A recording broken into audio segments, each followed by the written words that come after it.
When William first saw him, he was leaning against the wall of the White Lion, gazing at the passers-by with a moody smile upon his villainous-looking countenance.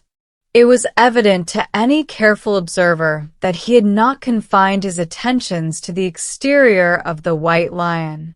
William, at whose heels trotted his beloved mongrel, rightly named Jumble, was passing him with a casual glance when something attracted his attention. He stopped and looked back, then, turning round, stood in front of the tall, untidy figure, gazing up at him with frank curiosity. "Who cut them off?" he said at last in an awed whisper. The figure raised his hands and stroked the long hair down the side of his face.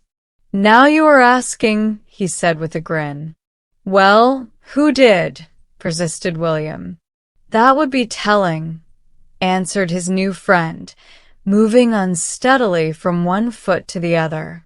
"See, you got them cut off in the war," said William firmly. "I didn't.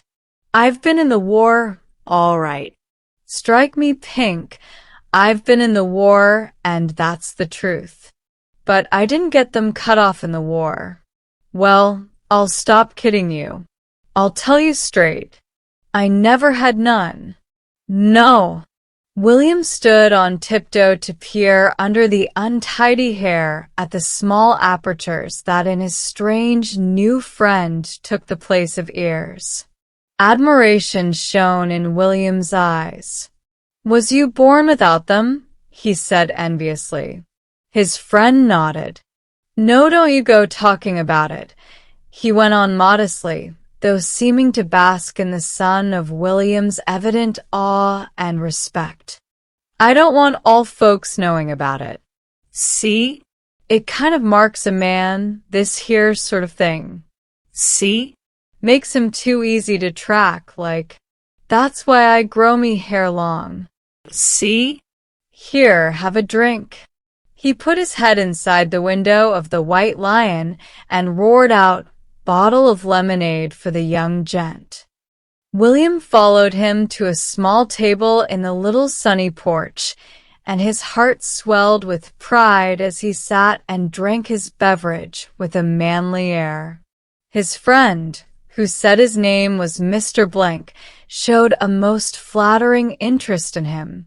He elicited from him the whereabouts of his house and the number of his family, a description of the door and window fastenings, of the dining room silver and his mother's jewelry.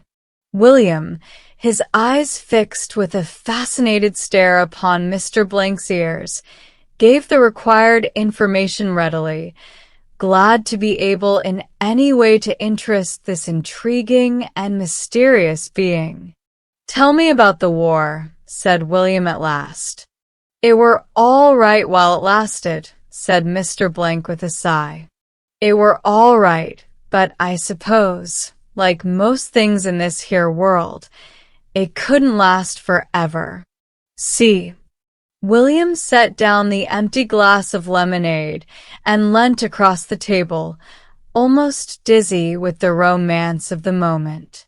Had Douglas, had Henry, had Ginger, had any of those boys who sat next him at school and joined in the feeble relaxations provided by the authorities out of school, ever done this, ever sat at a real table outside a real public house drinking lemonade and talking to a man with no ears who'd fought in the war and who looked as if he might have done anything? Jumble, meanwhile, sat and snapped at flies, frankly bored. "Did you," said William in a whisper, "did you ever kill anyone?" Mr. Blank laughed a laugh that made William's blood go cold. "Me kill anyone? Me kill anyone? Hundreds." William breathed a sigh of satisfaction. Here was romance and adventure indeed. "What do you do now the war's over?" Mr. Blank closed one eye. "That would be telling, wouldn't it?" I'll keep it awfully secret, pleaded William. I'll never tell anyone. Mr. Blank shook his head. What do you want to know for, anyway? He said. William answered eagerly, his eyes alight. 'Cause I'd like to do just the same when I grow up. Mr. Blank flung back his head and emitted laugh after laugh of unaffected mirth. Oh, hell, he said, wiping his eyes. Oh, strike me pink. That's good, that is. You wait, young gent. You wait till you've grown up and see what you possess to it. Oh, hell. He rose and pulled his cap down over his eyes. Well, I'll say good day to you, young gent. William looked at him wistfully. I'd like to see you again, Mr. Blank. I would, honest. Will you be here this afternoon? What'd you want to see me again for? Said Mr. Blank suspiciously. I like you, said William fervently. I like the way you talk, and I like the things you say, and I want to know about what you do. Mr. Blank was obviously flattered. I may be round here again this afternoon, though I make no promise. See? I've got to be careful, I have. I've got to be careful who sees me and who hears me and where I go. That's the worst of having no ears. See? William did not see, but he was thrilled to the soul by the mystery. And you don't tell no one you've seen me nor nothing about me, went on Mr. Blank. Pulling his cap still farther over his head, Mr. Blank set off unsteadily down the road, leaving William to pay for his lemonade with his last penny. He walked home, his heart set firmly on a lawless career of crime. Opposition he expected from his father and mother and Robert and Ethel, but his determination was fixed. He wondered if it would be very painful to have his ears cut off. He entered the dining room with an air of intense mystery, pulling his cap over his eyes and looking round in a threatening manner. William, what do you mean by coming into the house in your cap? Take it off at once. William sighed. He wondered if Mr. Blank had a mother. When he returned, he sat down and began quietly to remodel his life. He would not be an explorer, after all, nor an engine, driver, nor chimney sweep. He would be a man of mystery, a murderer, fighter, forger. He fingered his ears tentatively. They seemed fixed on jolly fast. He glanced with utter contempt at his father, who had just come in. His father's life of blameless respectability seemed to him, at that minute, utterly despicable. The Wilkinsons over at Todfoot have had their house broken into now, Mrs. Brown was saying. All her jewelry gone. They think it's a gang. It's just the villages round here. There seems to be one every day. William expressed his surprise. Oh, hell, he ejaculated with a slightly self-conscious air. Mr. Brown turned round and looked at his son. May I ask, he said politely, where you picked up that expression? I got it off one of my friends, said William with quiet pride. Then I'd take it as a personal favor, went on Mr. Brown, if you'd kindly refrain from airing your friend's vocabularies in this house. He means you're never to say it again, William, translated Mrs. Brown sternly. Never. All right, said William. I won't. See? I'd, jolly well won't. Strike me pink. See. He departed with an air of scowling mystery and dignity combined, leaving his parents speechless with amazement. That afternoon he returned to the White Lion. Mr. Blank was standing unobtrusively in the shadow of the wall. "Hello, young gent," he greeted William. "Nice dog you've got." William looked proudly down at Jumble. "You won't find," he said proudly and with some truth, "you won't find another dog like this. Not for miles." "Will he be much good as a watchdog now?" asked Mr. Blank carelessly. "Good," said William, almost indignant at the question. "There isn't any sort of dog he isn't good at." Said Mr. Blank, looking at him thoughtfully. "Tell me about things you've done," said William earnestly. "Yes, I will, too," said Mr. Blank. "But just you tell me first who lives at all these here nice houses and all about them." "See?" William readily complied, and the strange couple gradually made their way along the road towards William's house. William stopped at the gate and considered deeply. He was torn between instincts of hospitality and a dim suspicion that his family would not afford to Mr. Blank that courtesy which is a guest's due. He looked at Mr. Blank's old green, black cap, long, untidy hair, dirty, lined, sly old face, muddy clothes and gaping boots, and decided quite finally that his mother would not allow him in her drawing room. "Will you," he said tentatively, "will you come round and see our back garden? If we go behind these old bushes and keep close along the wall, no one'll see us." To William's relief, Mr. Blank did not seem to resent the suggestion of secrecy. They crept along the wall in silence except for Jumble, who loudly worried Mr. Blank's trailing boot strings as he walked.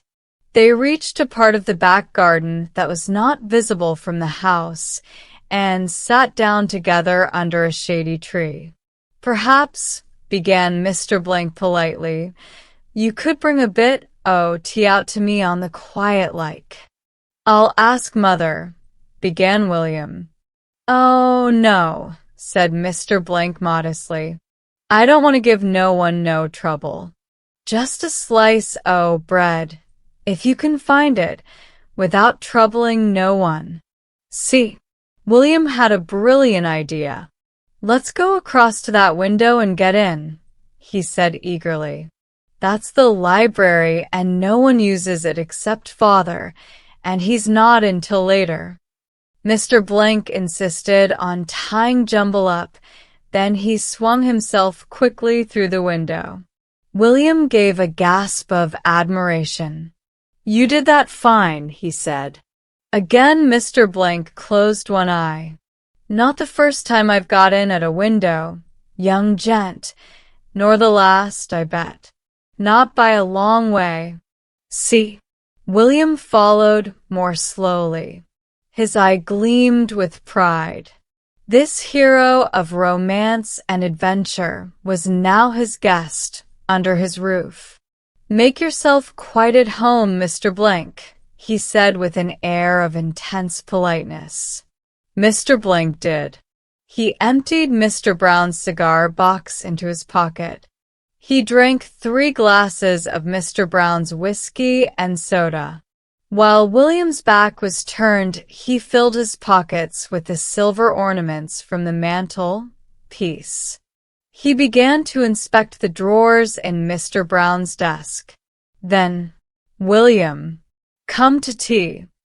"You stay here," whispered William. "I'll bring you some." But luck was against him. It was a visitor's tea in the drawing room, and Mrs. de Vere Carter, a neighbor, there in all her glory. She rose from her seat with an ecstatic murmur. "Willie, dear child, sweet little soul." With one arm, she crushed the infuriated William against her belt. With the other, she caressed his hair. Then William, in moody silence, sat down in a corner and began to eat bread and butter.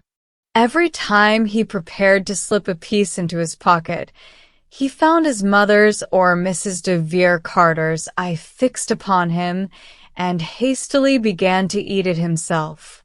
He sat, miserable and hot, seeing only the heroic figure starving in the next room, and planned a raid on the larder as soon as he could reasonably depart. Every now and then he scowled across at Mrs. de Vere Carter and made a movement with his hands, as though pulling a cap over his eyes. He invested even his eating with an air of dark mystery. Then Robert, his elder brother, came in, followed by a thin, pale man with eye-glasses and long hair. "This is Mr. Lewis, mother," said Robert with an air of pride and triumph. "He's editor of Fiddle Strings." There was an immediate stir and sensation. Robert had often talked of his famous friend. In fact, Robert's family was weary of the sound of his name, but this was the first time Robert had induced him to leave the haunts of his genius to visit the Brown household. Mr. Lewis bowed with a set, stern, self-conscious expression, as though to convey to all that his celebrity was more of a weight than a pleasure to him. Mrs. de Vere Carter bridled and fluttered, for Fiddle Strings had a society column and a page of news of the town, and Mrs. de Vere Carter's greatest ambition was to see her name in print. Mr. Lewis sat back in his chair, took his tea cup as though it were a fresh addition to his responsibilities, and began to talk. He talked apparently without even breathing. He began on the weather, drifted on to art and music, and was just beginning a monologue on the novel, when William rose and crept from the room like a guilty spirit. He found Mr. Blank under the library table, having heard a noise in the kitchen and fearing a visitor. A cigar and a silver snuffer had fallen from his pocket to the floor. He hastily replaced them. William went up and took another look at the wonderful ears, and heaved a sigh of relief. While parted from his strange friend, he had had a horrible suspicion that the whole thing was a dream. "I'll go to the larder and get you something," he said. "You just stay here."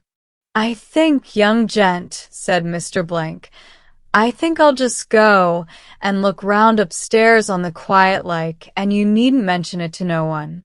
See." Again, he performed the fascinating wink. They crept on tiptoe into the hall, but the drawing-room door was ajar. William's heart stood still. He could hear his mother coming across the room then.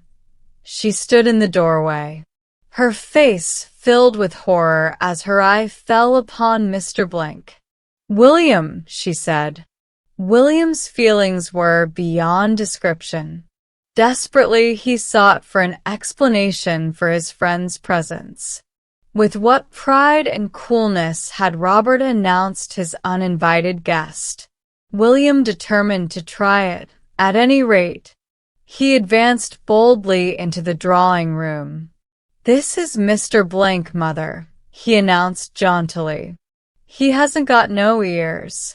Mr. Blank stood in the background, awaiting developments. Flight was now impossible. The announcement fell flat. There was nothing but horror upon the 5 silent faces that confronted William. He made a last desperate effort. "He's been in the war," he pleaded. "He's killed folks." Then the unexpected happened. Mrs. de Vere Carter rose with a smile of welcome. In her mind's eye she saw the touching story already in print. The tattered hero, the gracious lady, the age of democracy. The stage was laid, and that dark, pale young man had only to watch and listen. "Ah, one of our dear heroes. My poor, brave man." A cup of tea, my dear, turning to William's thunderstruck mother. And he may sit down, may he not? She kept her face well turned towards the sardonic, looking Mr. Lewis. He must not miss a word or gesture. How proud we are to do anything for our dear heroes. Wounded, perhaps? Ah, poor man. She floated across to him with a cup of tea and plied him with bread and butter and cake. William sat down meekly on a chair, looking rather pale. Mr. Blank, whose philosophy was to take the goods the gods gave and not look to the future, began to make a hearty meal. "Are you looking for work, my poor man?" asked Mrs. de Vere Carter, leaning forward in her chair. Her poor man replied with simple, manly directness that he was damned if he was. See? Mr. Lewis began to discuss the drama with Robert. Mrs. de Vere Carter raised her voice. "How you must have suffered. Yes, there is suffering ingrained in your face. A piece of shrapnel? 10 inches square? Right in at one hip and out at the other? Oh, my poor man! How I feel for you! How all class distinctions vanish at such a time! How—" She stopped while Mr. Blank drank his tea.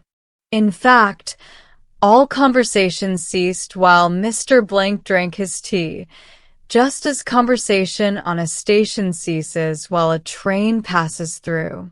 Mrs. Brown looked helplessly around her. When Mr. Blank had eaten a plate of sandwiches, a plate of bread and butter, and half a cake, he rose slowly, keeping one hand over the pocket in which reposed the silver ornaments.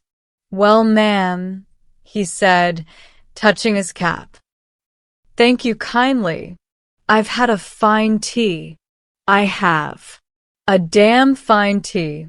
And I'll not forget you kindness to a poor old soldier." Here he winked brazenly at William.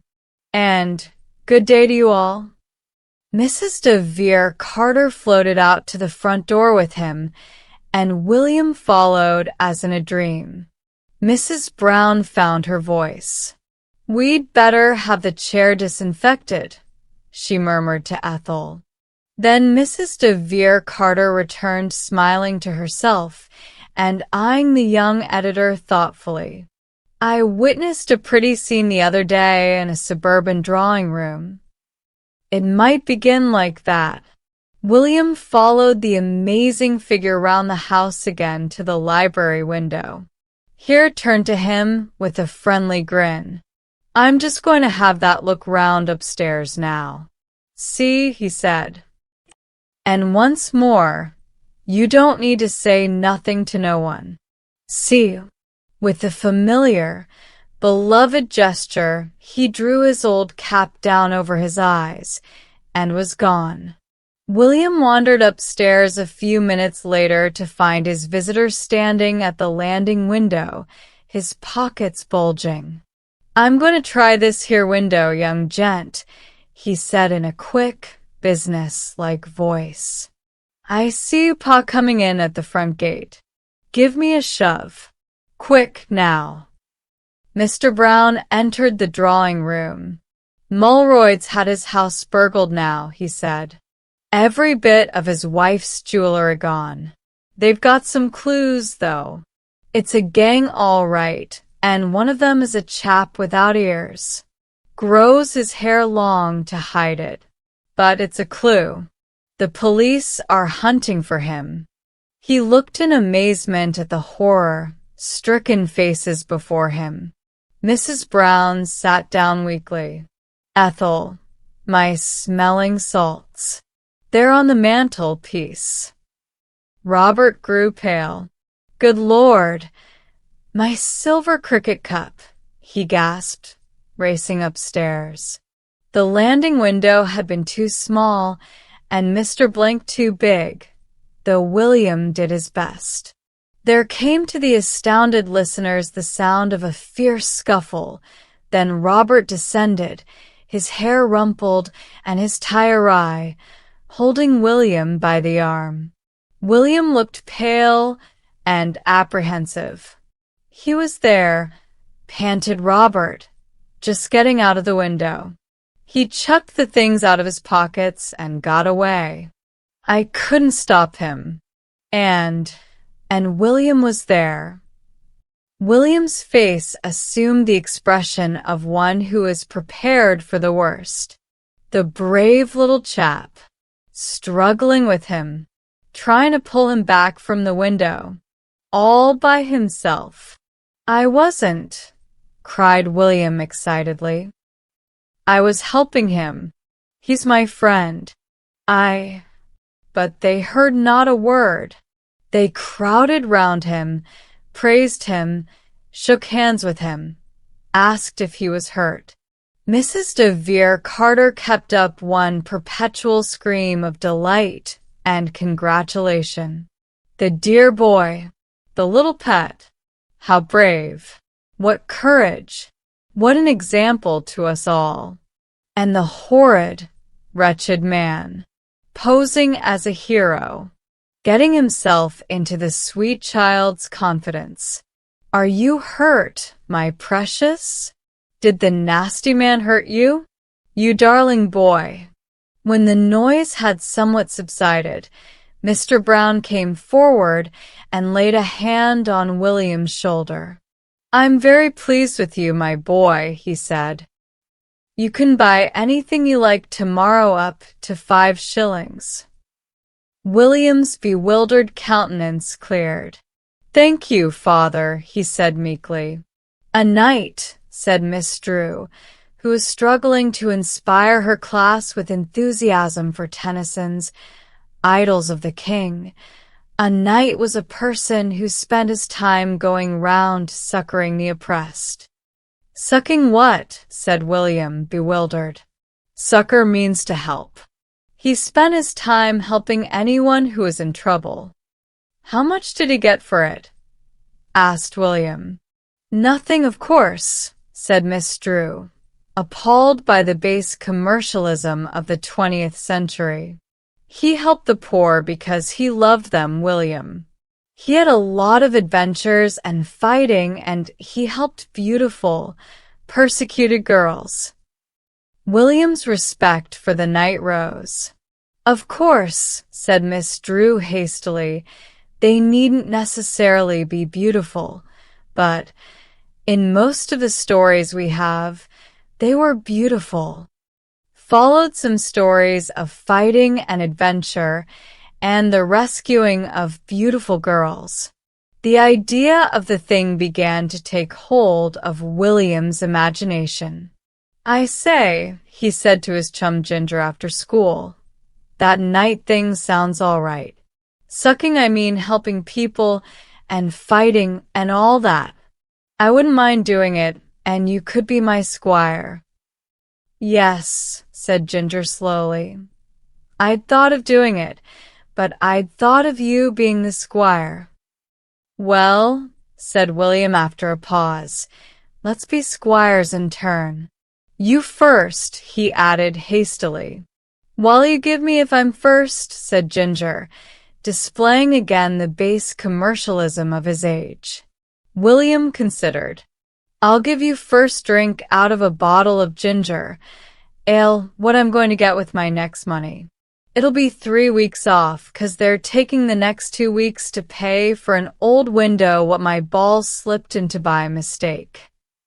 He spoke with the bitterness that always characterized his statements of the injustice of the grown-up world. "All right," said Ginger. "I won't forget about the drink of ginger ale." "No, you won't," said Ginger simply. "I'll remind you all right. Well, let's set off." "Course," said William.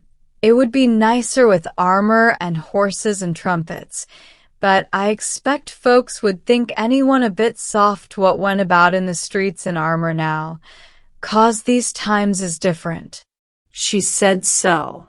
Anyway, she said we could still be knights and help people, didn't she? Anyway, I'll get my bugle. That'll be something.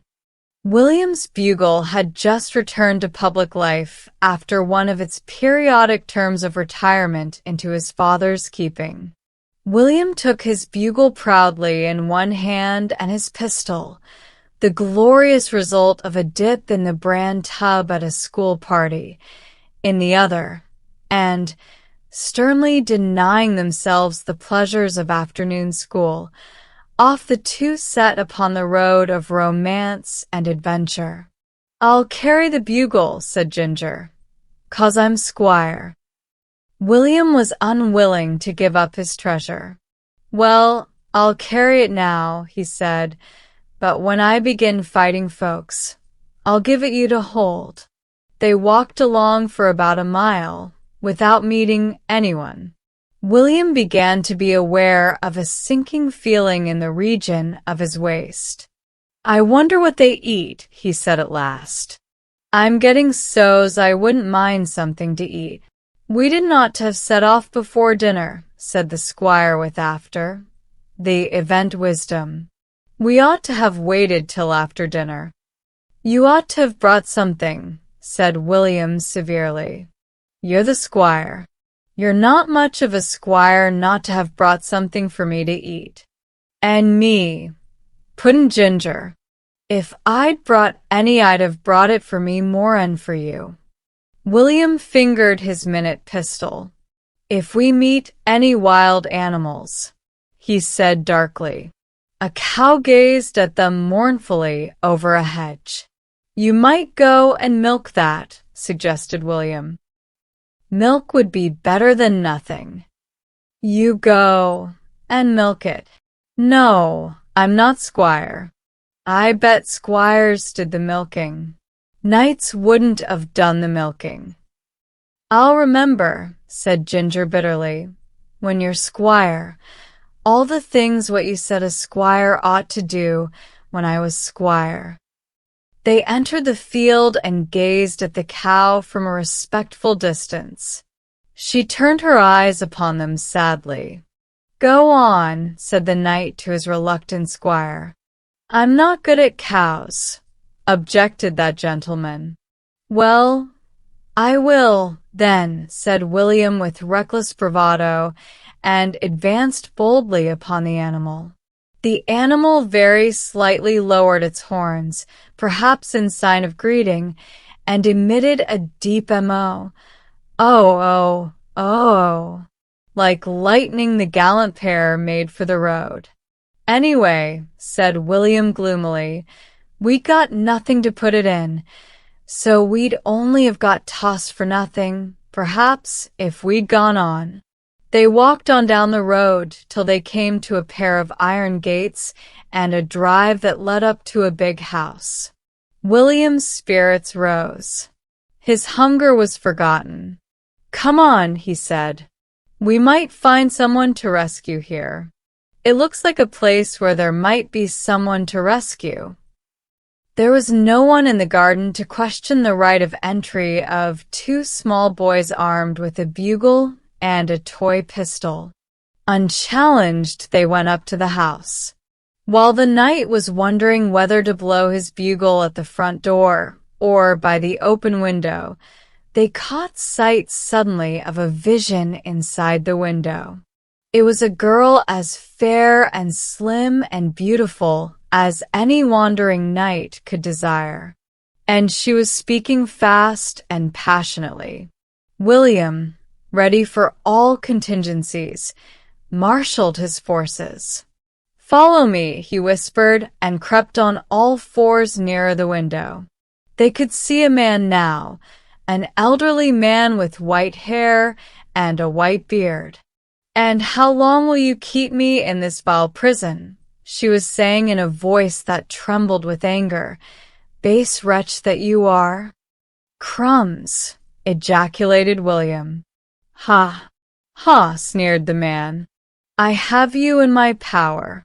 I will keep you here a prisoner till you sign the paper which will make me master of all your wealth And beware, girl, if you do not sign, you may answer for it with your life." "Wow," murmured William. Then he crawled away into the bushes, followed by his attendant squire.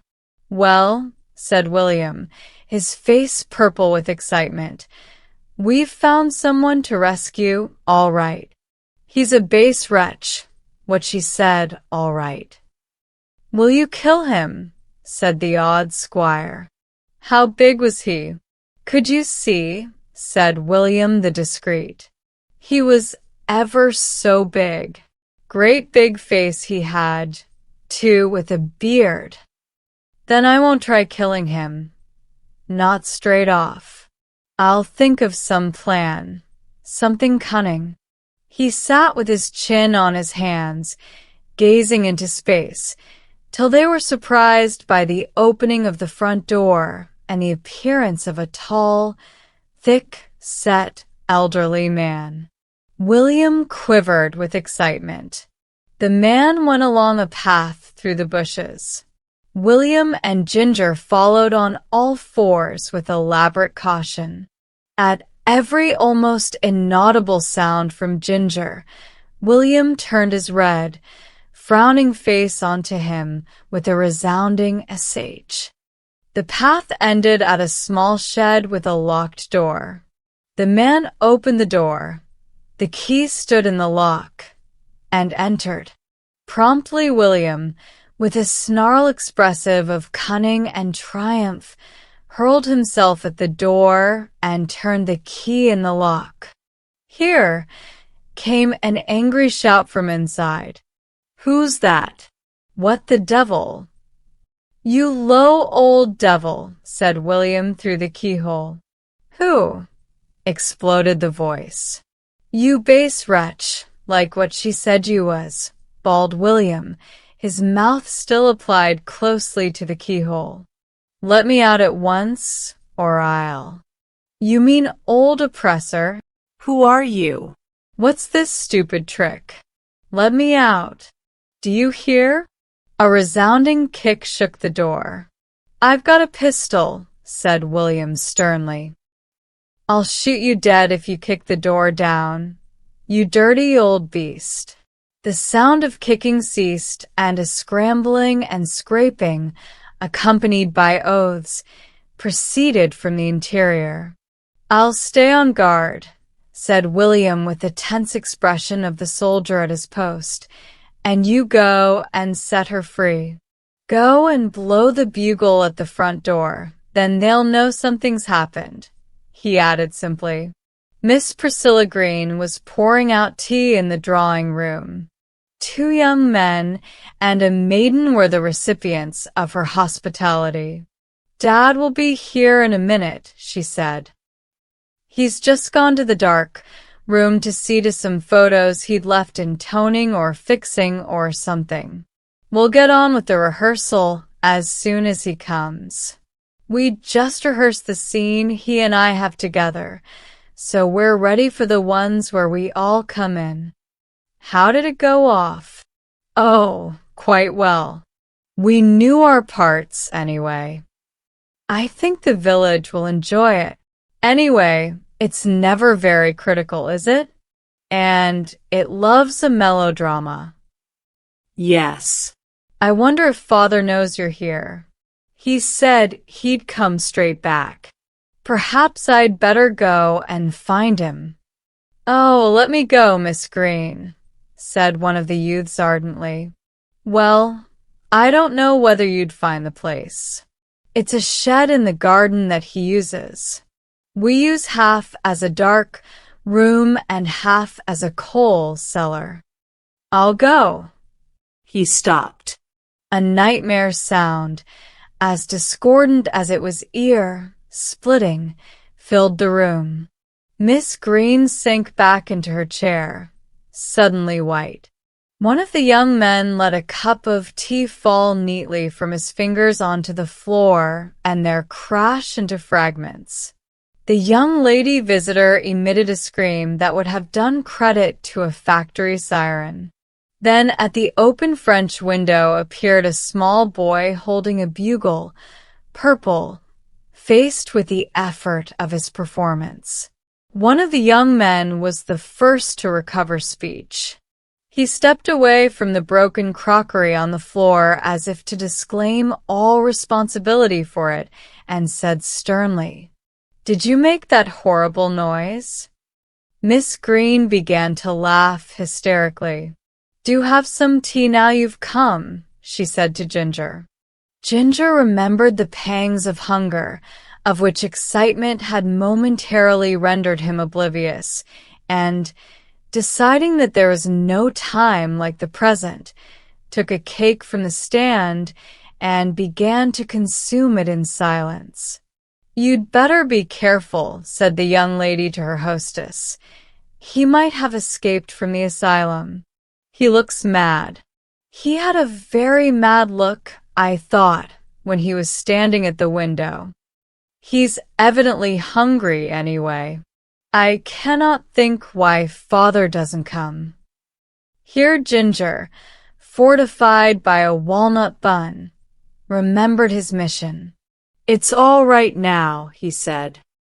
"You can go home." He shut up. Me and William shut him up. "You see," said the young lady with a meaning glance around.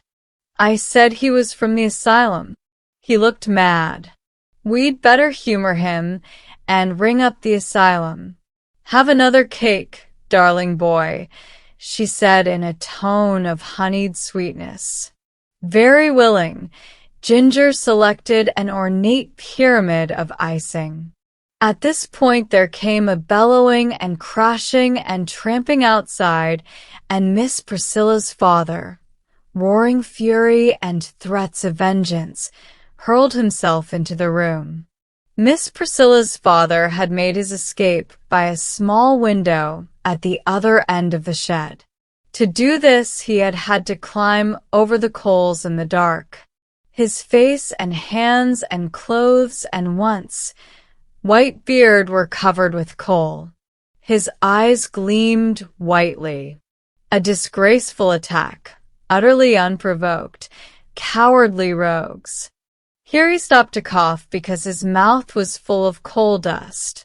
While he was coughing, William, who had just discovered that his bird had flown, appeared at the window. "He's got out," he said reproachfully. "Look at him. He's got out. And all our trouble for nothing. Why didn't someone stop him getting out?" William and Ginger sat on the railing that separated their houses. "It's not really much fun being a knight," said William slowly. "No," agreed Ginger. "You never know when folks is oppressed.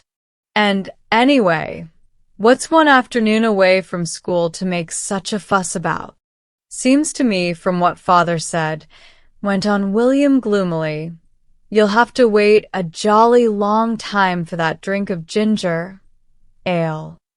An expression of dejection came over Ginger's face. "And you wasn't even ever squire," he said. Then he brightened. "They were jolly good cakes, wasn't they?" he said. William's lips curved into a smile of blissful reminiscence. "Jolly good," he agreed. Uncle George was William's godfather, and he was intensely interested in William's upbringing. It was an interest with which William would gladly have dispensed. Uncle George's annual visit was to William a purgatory only to be endured by a resolutely philosophic attitude of mind and the knowledge that sooner or later it must come to an end. Uncle George had an ideal of what a boy should be, and it was a continual grief to him that William fell so short of this ideal. But he never relinquished his efforts to make William conform to it. His ideal was a gentle boy of exquisite courtesy and of intellectual pursuits. Such a boy he could have loved. It was hard that fate had endowed him with a godson like William. William was neither quiet nor gentle, nor courteous nor intellectual, but William was intensely human. The length of Uncle George's visit this year was beginning to reach the limits of William's patience. He was beginning to feel that sooner or later something must happen. For 5 weeks now he had, reluctantly, accompanied Uncle George upon his morning walk. He had, generally unsuccessfully, tried to maintain that state of absolute quiet that Uncle George's afternoon rest required. He had in the evening listened wearily to Uncle George's stories of his youth. His usual feeling of mild contempt for Uncle George was beginning to give way to one which was much stronger. "Now, William," said Uncle George at breakfast, "I'm afraid it's going to rain today, so we'll do a little work together this morning, shall we?" "Nothing like work, is there? Your arithmetic's a bit shaky, isn't it? We'll rub that up. We love our work, don't we?" William eyed him coldly. "I don't think I'd better get muddling up my school work," he said. "I shouldn't like to be more on than the other boys next term.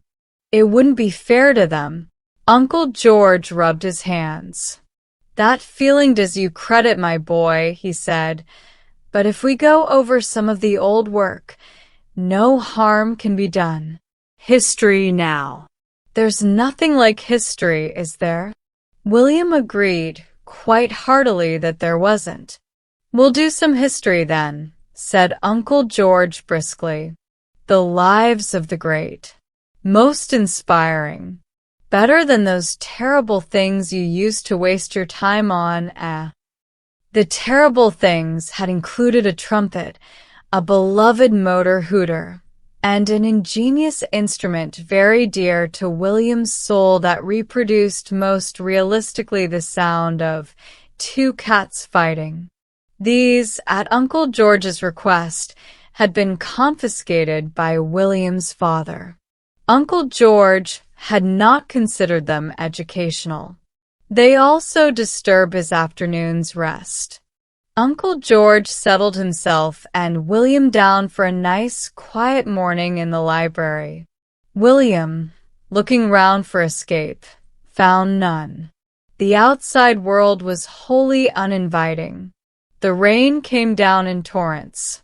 Moreover, the 5 preceding weeks had broken William's spirits.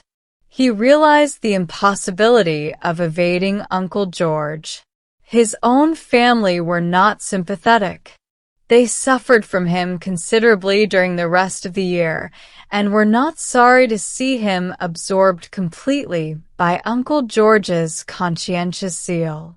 So Uncle George seated himself slowly and ponderously in an arm-chair by the fire.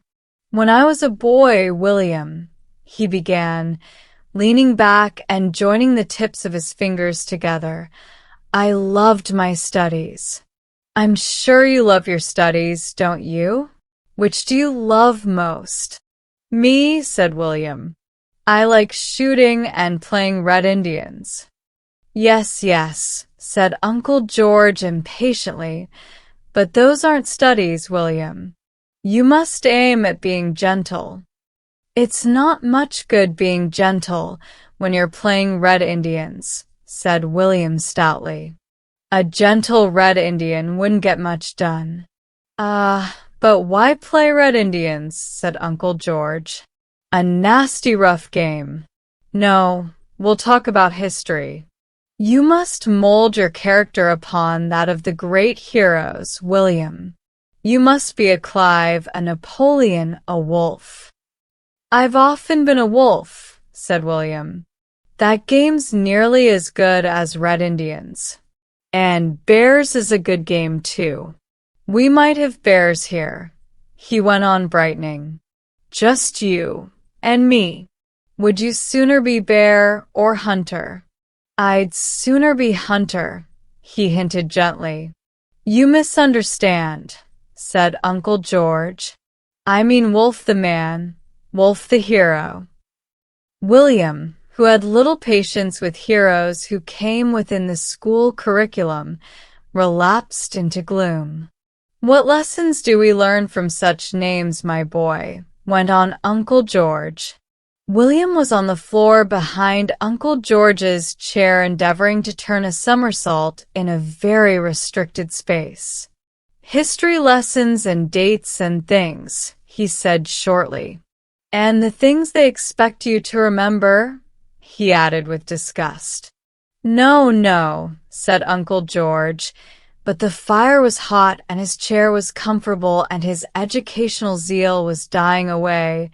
"To endure the buffets of fate with calmness, to smile at misfortune, to endure whatever comes, and so on." He stopped suddenly. William had managed the somersault, but it had somehow brought his feet into collision with Uncle George's neck. Uncle George sleepily shifted his position. "Boisterous, boisterous," he murmured disapprovingly. "You should combine the gentleness of a Moor with the courage of a Wellington, William." William now perceived that Uncle George's eyelids were drooping slowly, and William's sudden statuesque calm would have surprised many of his instructors. The silence and the warmth of the room had their effect. In less than 3 minutes, Uncle George was dead to the world around him. William's form relaxed. Then he crept up to look closely at the face of his enemy. He decided that he disliked it intensely. Something must be done at once. He looked round the room. There were not many weapons handy. Only his mother's work box stood on a chair by the window, and on it a pile of socks belonging to Robert, William's elder brother. Beneath either arm of his chair, one of Uncle George's coat tails protruded. William soon departed on his way rejoicing, while on to one of Uncle George's coat tails was firmly stitched a bright blue sock, and onto the other a brilliant orange one. Robert's taste in socks was decidedly loud. William felt almost happy. The rain had stopped, and he spent the morning with some of his friends whom he met in the road. They went bear hunting in the wood, and though no bears were found, still their disappointment was considerably allayed by the fact that one of them saw a mouse and another one distinctly smelt a rabbit.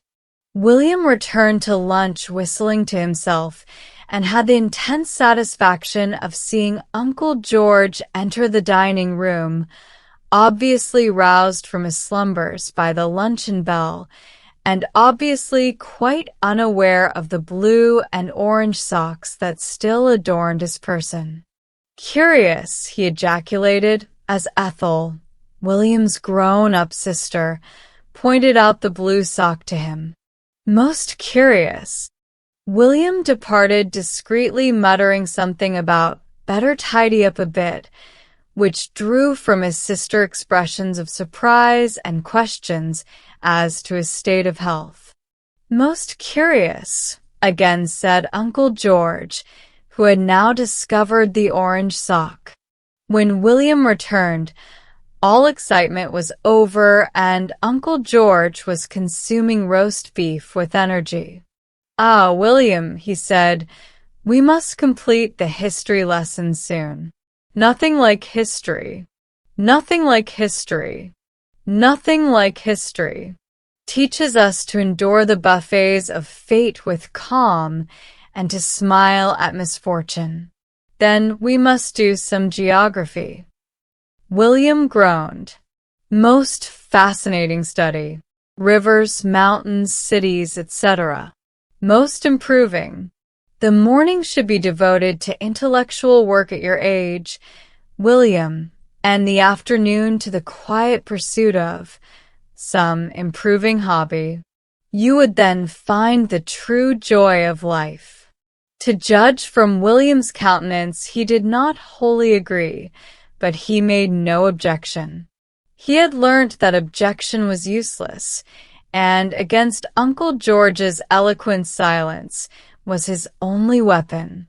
After lunch, Uncle George followed his usual custom and retired to rest. William went to the shed in the back garden and continued the erection of a rabbit house that he had begun a few days before. He hoped that if he made a little house, Providence would supply a rabbit. He whistled blithely as he knocked nails in at random. "William, you mustn't do that now."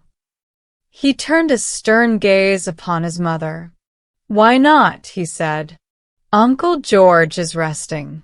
With a crushing glance at her, he strolled away from the shed. Someone had left the lawn-mower in the middle of the lawn. With one of his rare impulses of pure virtue, he determined to be useful. Also, he rather liked mowing the grass. "William, don't do that now," called his sister from the window. "Uncle George is resting." He deliberately drove the mowing machine into the middle of a garden bed and left it there. He was beginning to feel desperate. Then, "What can I do?" he said bitterly to Ethel, who was still at the window. "You'd better find some quiet, improving hobby," she said unkindly as she went away. It is a proof of the utterly broken state of William's spirit that he did actually begin to think of hobbies, but none of those that occurred to him interested him. Stamp collecting, pressed flowers, crest collecting. Ugh. He set off down the road, his hands in his pockets and his brows drawn into a stern frown. He amused himself by imagining Uncle George in various predicaments, lost on a desert island, captured by pirates, or carried off by an eagle. Then something in the window of a house he passed caught his eye, and he stopped suddenly. It was a stuffed bird under a glass case. Now that was something like a hobby, stuffing dead animals. He wouldn't mind having that for a hobby. And it was quite quiet. He could do it while Uncle George was resting. And it must be quite easy. The first thing to do, of course, was to find a dead animal. Any old thing would do to begin on. A dead cat or dog. He would do bigger ones like bears and lions later on.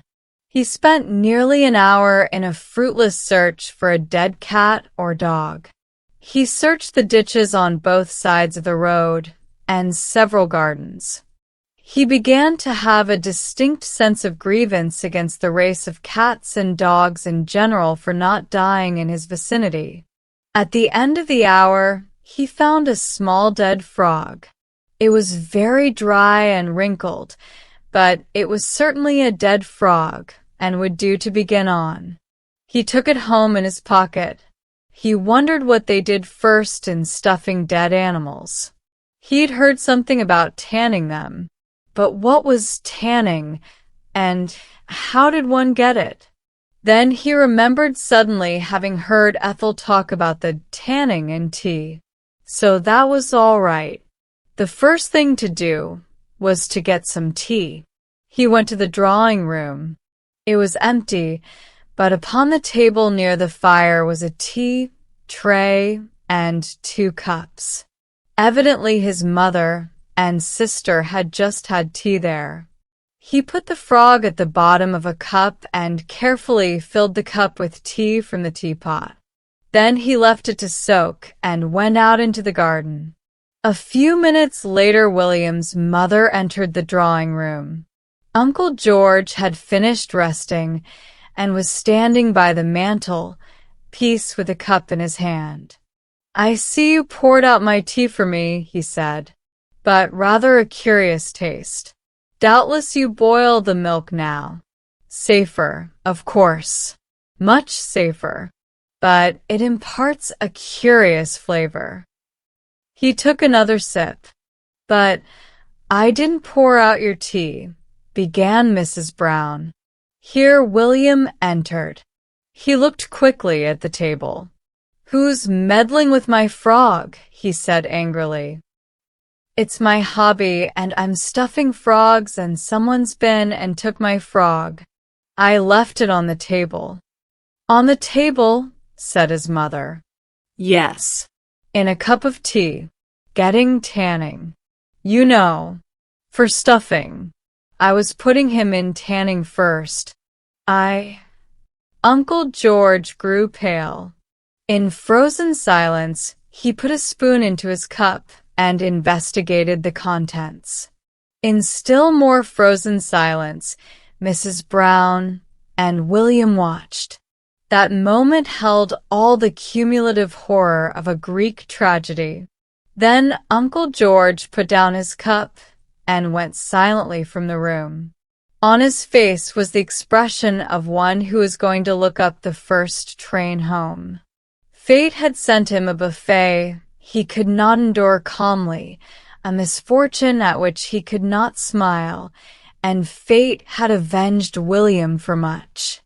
William was aware of a vague feeling of apprehension when he heard that Joan Clive, the little girl who lived next door, was having a strange cousin to stay for 3 weeks.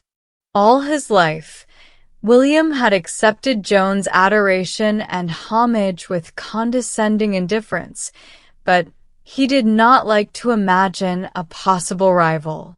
"What's he coming for?" he demanded with an ungracious scowl, perched uncomfortably and dangerously on the high wall that separated the two gardens and glaring down at Joan.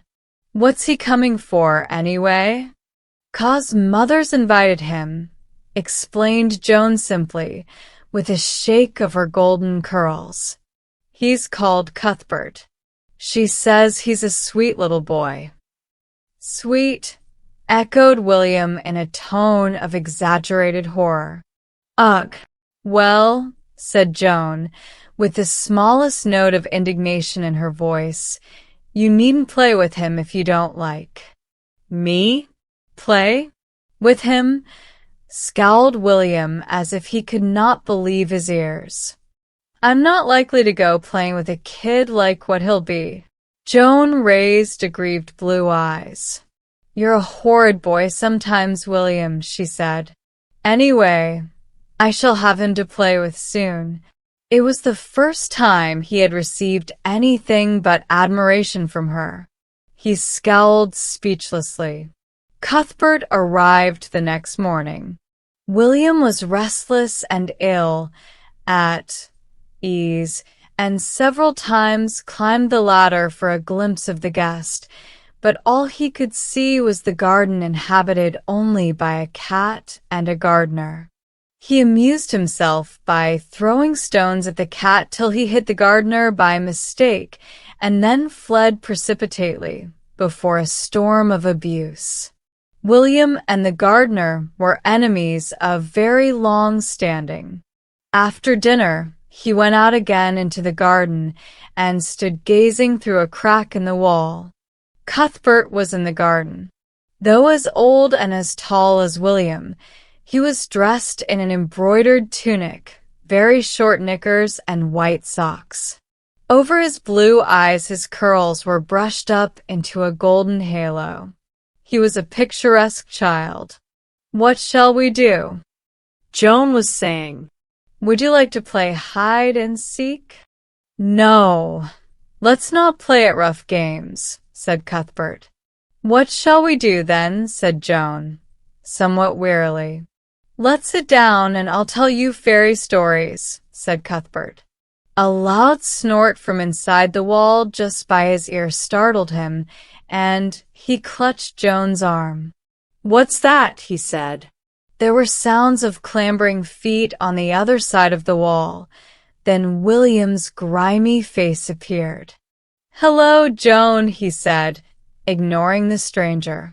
Joan's eyes brightened. "Come and play with us, William," she begged. "We don't want dirty little boys," murmured Cuthbert fastidiously.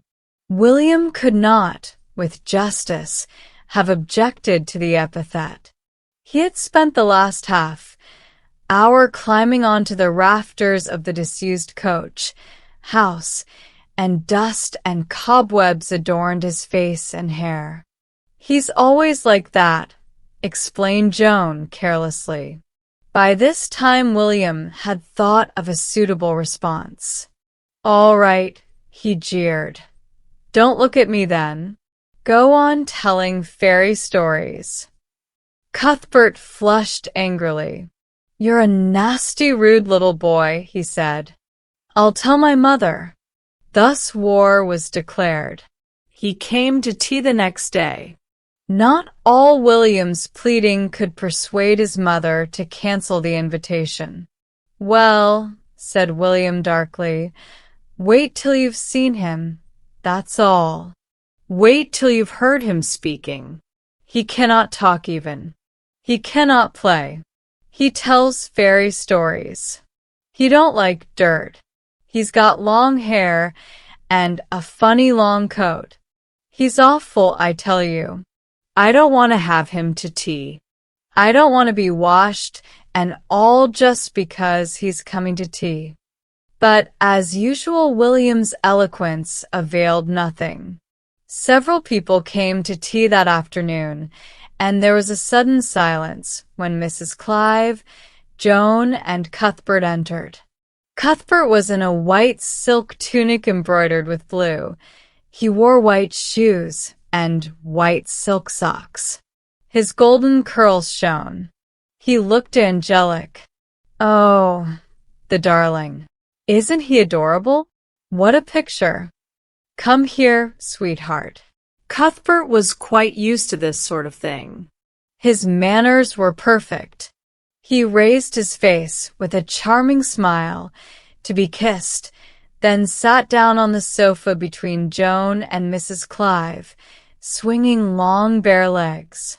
William, sitting, an unwilling victim, on a small chair in a corner of the room, brushed and washed till he shone again, was conscious of a feeling of fury quite apart from the usual sense of outrage that he always felt upon such an occasion. It was bad enough to be washed till the soap went into his eyes and down his ears despite all his protests. It was bad enough to have had his hair brushed till his head smarted. It was bad enough to be hustled out of his comfortable jersey into his Eton suit which he loathed. But to see Joan, his Joan, sitting next the strange, dressed-up boy, smiling and talking to him, that was almost more than he could bear with calmness.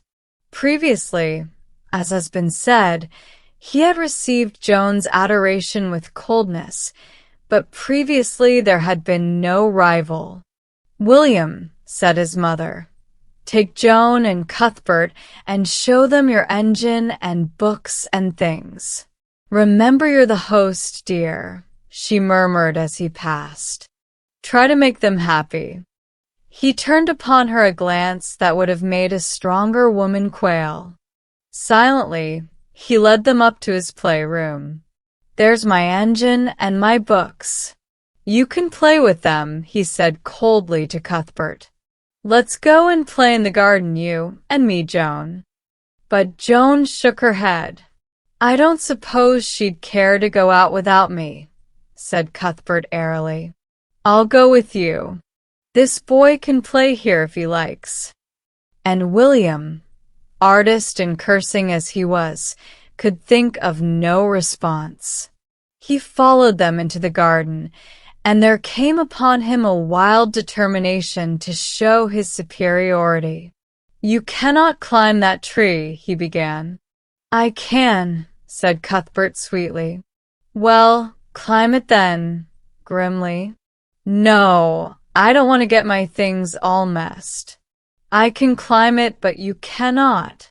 "He cannot climb it, Joan. He's trying to pretend. He can climb it when he cannot." "He knows I can climb it, but I don't want to get my things messed." Joan smiled admiringly at Cuthbert. "I'll show you," said William desperately. "I'll just show you." He showed them. He climbed to the tree, top swayed with his weight, then descended, hot and triumphant. The tree was covered with green lichen, a great part of which had deposited itself upon William's suit. His efforts also had twisted his collar round till its stud was beneath his ear. His heated face beamed with pride. For a moment Cuthbert was speechless. Then he said scornfully, "Don't he look a fright, Joan?" Joan giggled. But William was wholly engrossed in his self-imposed task of showing them. He led them to the bottom of the garden, where a small stream, now almost dry, disappeared into a narrow tunnel to flow under the road and reappear in the field at the other side. "You cannot crawl through that," challenged William. "You cannot do it. I've done it often. I bet you cannot. I bet you cannot get halfway." "Well, do it then," jeered Cuthbert. William, on all fours, disappeared into the mud and slime of the small round aperture. Joan clasped her hands, and even Cuthbert was secretly impressed. They stood in silence. At intervals, William's muffled voice came from the tunnel. "It's jolly muddy, too, I can tell you. I've caught a frog. I say, I've caught a frog. Crumbs. It's got away. If I tried, I could nearly drown here." At last, through the hedge, they saw him emerge in the field across the road. He swaggered across to them, glowing with his own heroism. As he entered the gate, he was rewarded by the old light of adoration in Joan's blue eyes, but on full sight of him it quickly turned to consternation. His appearance was beyond description. There was a malicious smile on Cuthbert's face. "Do something else," he urged him. "Go on, do something else." "Oh, William," said Joan anxiously, "you'd better not." But the gods had sent madness to William. He was drunk with the sense of his own prowess. He was regardless of consequences. He pointed to a little window high up in the coal house. "I can climb up that and slide down the coal inside. That's what I can do. There's nothing I cannot do. "All right," urged Cuthbert. "If you can do that, do it, and I'll believe you can do anything." For Cuthbert, with unholy glee, foresaw William's undoing. "Oh, William," pleaded Joan, "I know you're brave, but don't." But William was already doing it. They saw his disappearance into the little window. They heard plainly his descent down the coal heap inside, and in less than a minute he appeared in the doorway. He was almost unrecognizable. Coal. Dust adhered freely to the moist consistency of the mud and lichen already clinging to his suit, as well as to his hair and face. His collar had been almost torn away from its stud. William himself was smiling proudly, utterly unconscious of his appearance. Joan was plainly wavering between horror and admiration. Then the moment for which Cuthbert had longed arrived. "Children, come in now." Cuthbert, clean and dainty, entered the drawing room first and pointed an accusing finger at the strange figure which followed. "He's been climbing trees and crawling in the mud and rolling down the coals. He's a nasty rough boy." A wild babble arose as William entered. "William, you dreadful boy. Joan, come right away from him. Come over here. What will your father say? William, my carpet." For the greater part of the stream's bed still clung to William's boots. Doggedly, William defended himself. I was showing them how to do things. I was being a host. I was trying to make them happy. William, don't stand there talking. Go straight upstairs to the bathroom. It was the end of the first battle, and undoubtedly William had lost.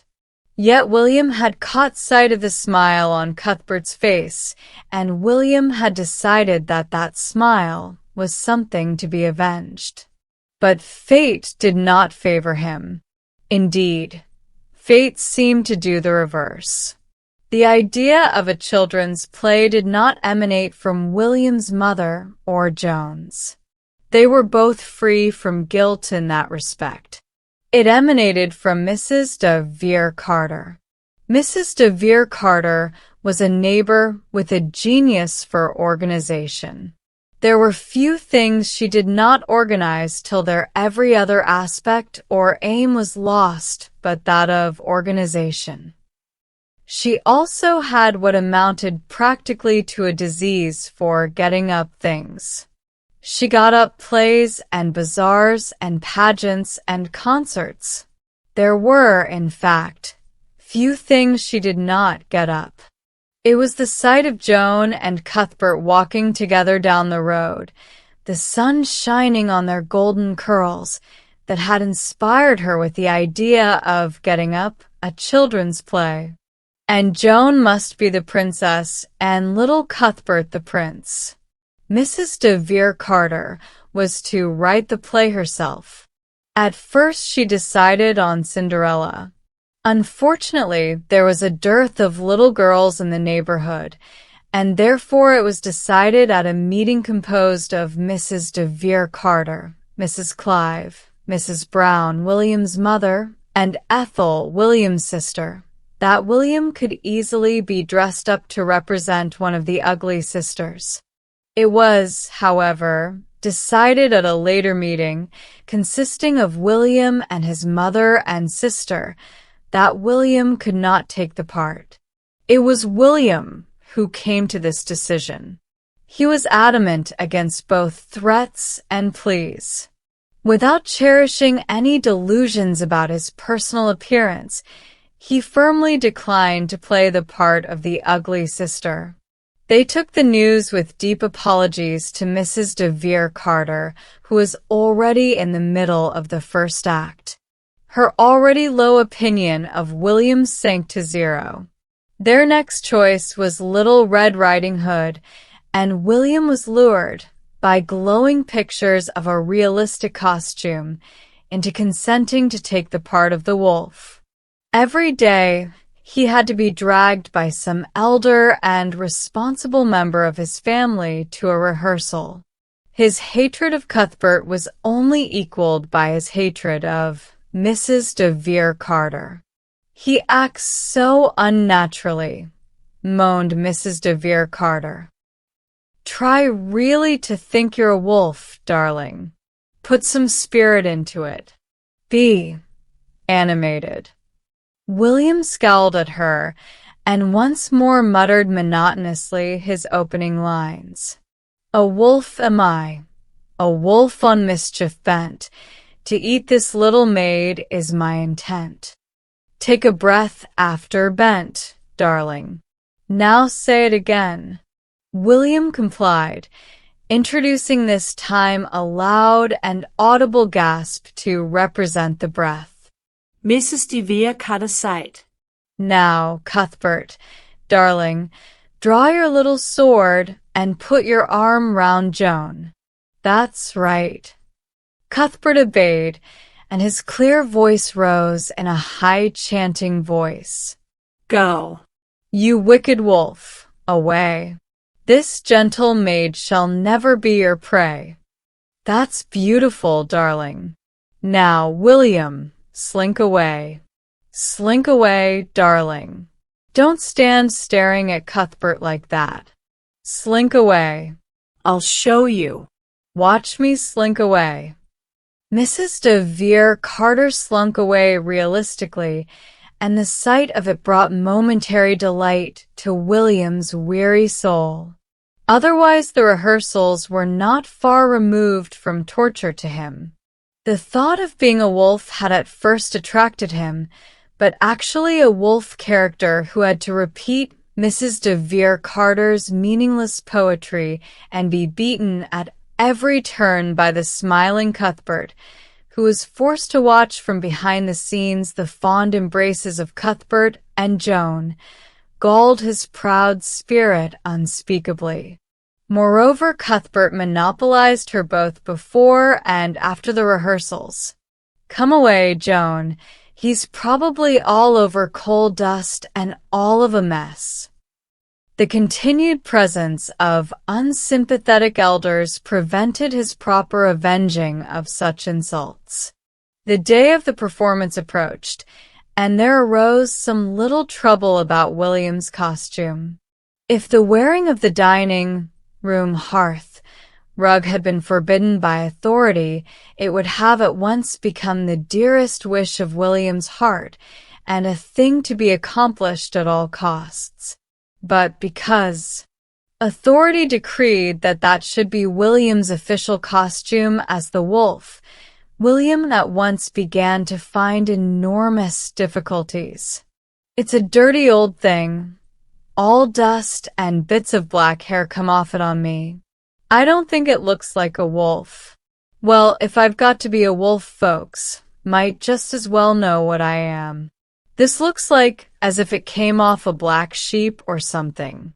You don't want folks to think I'm a sheep instead of a wolf, do you? You don't want me to be made look ridiculous before all these folks, do you?" He was slightly pleased by their promise to hire a wolf's head for him. He practiced wolf's howlings, though these had no part in Mrs. de Vere Carter's play, at night in his room till he drove his family almost beyond the bounds of sanity. Mrs. de Vere Carter had hired the village hall for the performance, and the proceeds were to go to a local charity. On the night of the play, the hall was packed, and Mrs. de Vere Carter was in a flutter of excitement and importance. "Yes, the dear children are splendid, and they look beautiful. We've all worked so hard. Yes, entirely my own composition. I only hope that William Brown won't murder my poetry as he does at rehearsals." The curtain went up. The scene was a wood, as was evident from a few small branches of trees placed here and there at intervals on the stage. Joan, in a white dress and red cloak, entered and began to speak, quickly and breathlessly, stressing every word with impartial regularity. "A little maid am I, Red Riding Hood. My journey lies along this dark, thick wood. Within my basket is a little jar of jam, a present for my grandmamma."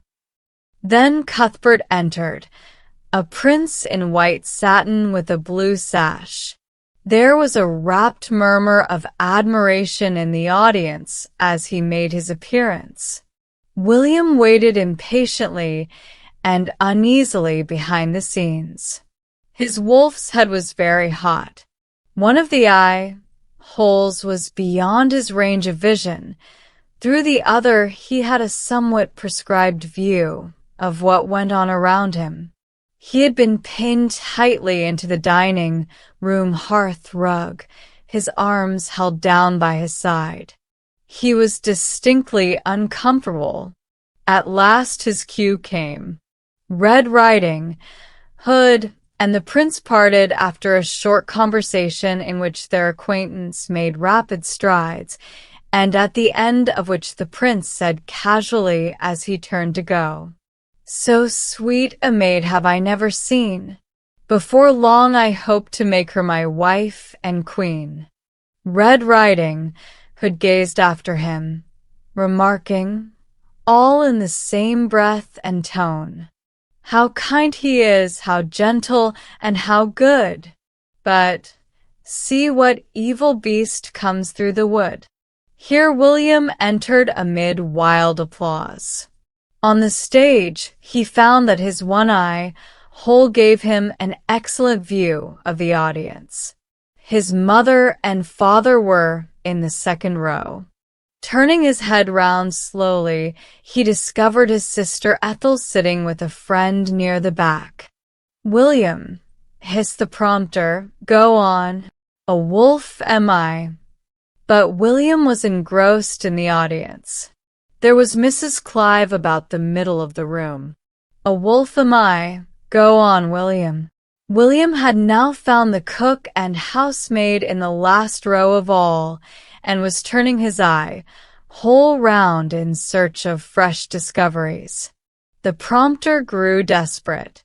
"A wolf am I, a wolf on mischief bent. Say it, William." William turned his wolf's head towards the wings.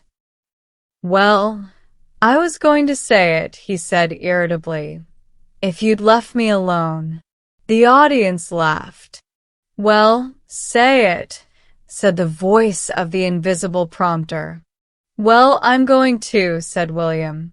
"I'm not going to say that again what you said, 'cause they all heard it. I'll go on from there." The audience rocked in wild delight. Behind the scenes, Mrs. de Vere Carter wrung her hands and sniffed strong-smelling salts. "That boy," she moaned.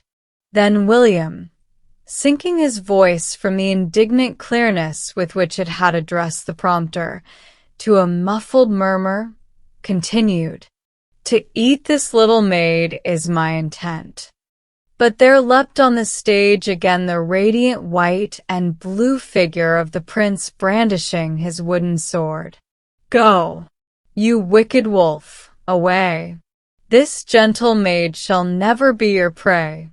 At this point William should have slunk away. But the vision revealed by his one available eye, whole of the prince standing in a threatening attitude with one arm round Joan, filled him with a sudden and unaccountable annoyance. He advanced slowly and threateningly towards the prince, and the prince, who had never before acted with William in his head, which was hired for one evening only, fled from the stage with a wild yell of fear. The curtain was lowered hastily. There was consternation behind the scenes. William, glaring from out his eye, whole and refusing to remove his head, defended himself in his best manner. "Well, I didn't tell him to run away, did I? I didn't mean him to run away. I only looked at him. Well, I was going to slink in a minute. I only wanted to look at him. I was going to slink." "Oh, never mind. Get on with the play," moaned Mrs. de Vere Carter. "But you've quite destroyed the atmosphere, William. You've spoilt the beautiful story. But hurry up, it's time for the grandmother's cottage scene now." Not a word of William's speeches was audible in the next scene, but his attack on and consumption of the aged grandmother was one of the most realistic parts of the play, especially considering the fact that his arms were imprisoned. "Not so roughly, William," said the prompter in a whisper. "Don't make so much noise. They cannot hear a word anyone's saying."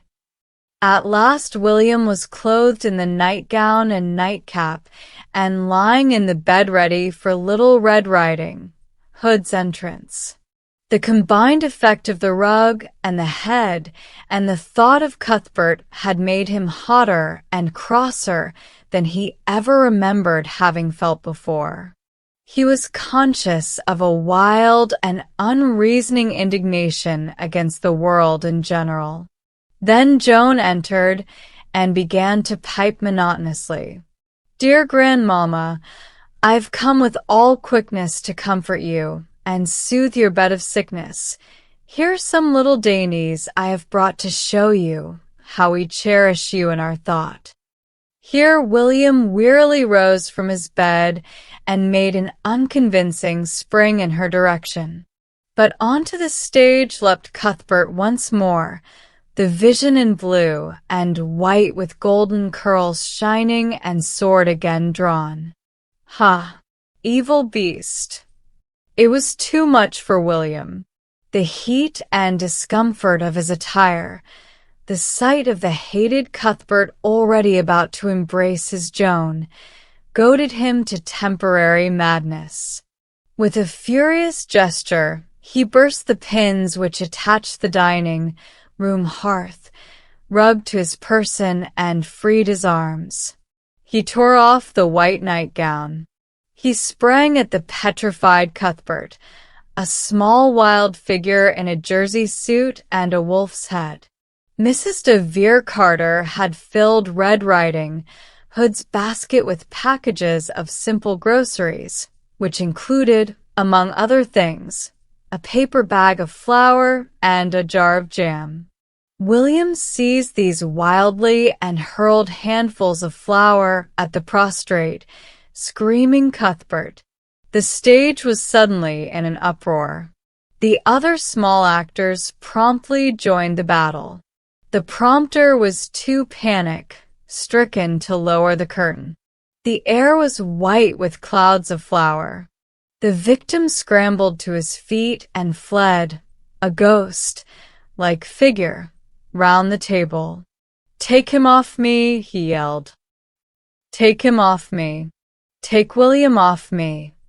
His wailing was deafening. The next second he was on the floor, with William on top of him. William now varied the proceedings by emptying the jar of jam onto Cuthbert's face and hair. They were separated at last by the prompter and stage manager, while the audience rose and cheered hysterically.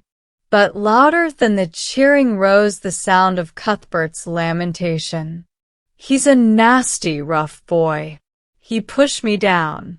He's messed my nice clothes." Mrs. de Vere Carter was speechless. "That boy, that boy, that boy," was all she could say. William was hurried away by his family before she could regain speech. "You've disgraced us publicly," said Mrs. Brown plaintively. "I thought you must have gone mad. People will never forget it. I might have known." When pressed for an explanation, William would only say, "Well, I felt hot. I felt awful hot, and I didn't like Cuthbert." He appeared to think this sufficient explanation, though he was fully prepared for the want of sympathy displayed by his family. "Well," he said firmly, "I'd just like to see you do it. I'd just like to see you be in the head and that old rug and have to say stupid things and see folks you don't like, and I bet you do something." But he felt that public feeling was against him and relapsed sadly into silence. From the darkness in front of them came the sound of Cuthbert's wailing as Mrs. Clive led her 2 charges home. "Poor little Cuthbert," said Mrs. Brown. "If I were Joan, I don't think I'd ever speak to you again." "Huh," ejaculated William scornfully. But at William's gate a small figure slipped out from the darkness, and 2 little arms crept round William's neck. "Oh, William," she whispered, "he's going tomorrow, and I am glad. Isn't he a softy? Oh, William, I do love you. You do such exciting things." William lay on the floor of the barn, engrossed in a book. This was a rare thing with William. His bottle of lemonade lay untouched by his side, and he even forgot the half-eaten apple which reposed in his hand. His jaws were arrested midway in the act of munching. "Our hero," he read, "was awakened about midnight by the sound of the rattling of chains. Raising himself on his arm, he gazed into the darkness. About a foot from his bed he could discern a tall, white, faintly gleaming figure and a ghostly arm which beckoned him.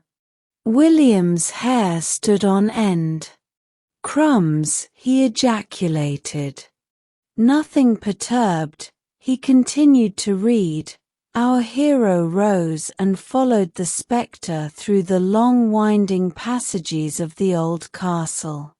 Whenever he hesitated, a white, luminous arm, hung around with ghostly chains, beckoned him on.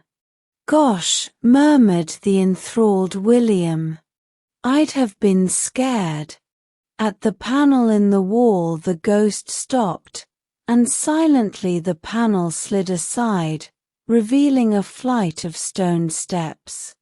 Down this went the apparition, followed by our intrepid hero. There was a small stone chamber at the bottom, and into this the rays of moonlight poured, revealing a skeleton in a sitting attitude beside a chest of golden sovereigns. The gold gleamed in the moonlight. "Wow!" gasped William, red with excitement. "William!" The cry came from somewhere in the sunny garden outside. William frowned sternly, took another bite of apple, and continued to read. Our hero gave a cry of astonishment. "Yeah, I'd have done that all right," agreed William. "William." "Oh, shut up," called William irritably, thereby revealing his hiding place. His grown-up sister, Ethel, appeared in the doorway. "Mother wants you," she announced. "Well, I cannot come." "I'm busy," said William, coldly, taking a draught of lemonade and returning to his book. "Cousin Mildred's come," continued his sister. William raised his freckled face from his book. "Well, I cannot help that, can I?" he said, with the air of one arguing patiently with a lunatic. Ethel shrugged her shoulders and departed. "He's reading some old book in the barn," he heard her announce, and he says. Here he foresaw complications and hastily followed her. "Well, I'm coming, aren't I?" he said, "as fast as I can." Cousin Mildred was sitting on the lawn. She was elderly and very thin and very tall, and she wore a curious, long, shapeless garment of green silk with a golden belt. "Dear child," she murmured, taking the grimy hand that William held out to her in dignified silence. He was cheered by the sight of tea and hot cakes. Cousin Mildred ate little but talked much. "I'm living in hopes of a psychic revelation, dear," she said to William's mother. "In hopes? I've heard of wonderful experiences, but so far none, alas, have befallen me. Automatic writing I have tried, but any communication the spirits may have sent me that way remained illegible, quite illegible." She sighed. William eyed her with scorn while he consumed reckless quantities of hot cakes. "I would love to have a psychic revelation," she sighed again. "Yes, dear," murmured Mrs. Brown, mystified. "William, you've had enough." "Enough?" said William, in surprise. "Why, I've only had," he decided hastily against exact statistics and in favor of vague generalities. "I've only had hardly any," he said, aggrievedly. "You've had enough, anyway," said Mrs. Brown firmly. The martyr rose, pale but proud. "Well, can I go then, if I cannot have any more tea?" There's plenty of bread and butter. I don't want bread and butter, he said, scornfully. Dear child, murmured Cousin Mildred, vaguely, as he departed.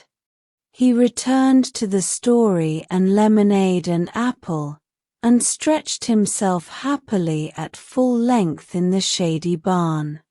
But the ghostly visitor seemed to be fading away, and with a soft sigh was gone. Our hero, with a start of surprise, realized that he was alone with the gold and the skeleton. For the first time he experienced a thrill of cold fear and slowly retreated up the stairs before the hollow and, as it seemed, vindictive stare of the grinning skeleton. I wonder what he was grinning at, said William. But to his horror the door was shut, the panel had slid back. He had no means of opening it. He was imprisoned on a remote part of the castle, where even the servants came but rarely, and at intervals of weeks. Would his fate be that of the man whose bones gleamed white in the moonlight? Crumbs, said William, earnestly. Then a shadow fell upon the floor of the barn, and Cousin Mildred's voice greeted him. So you're here, dear? I'm just exploring your garden and thinking. I like to be alone. I see that you are the same, dear child. I'm reading, said William, with icy dignity.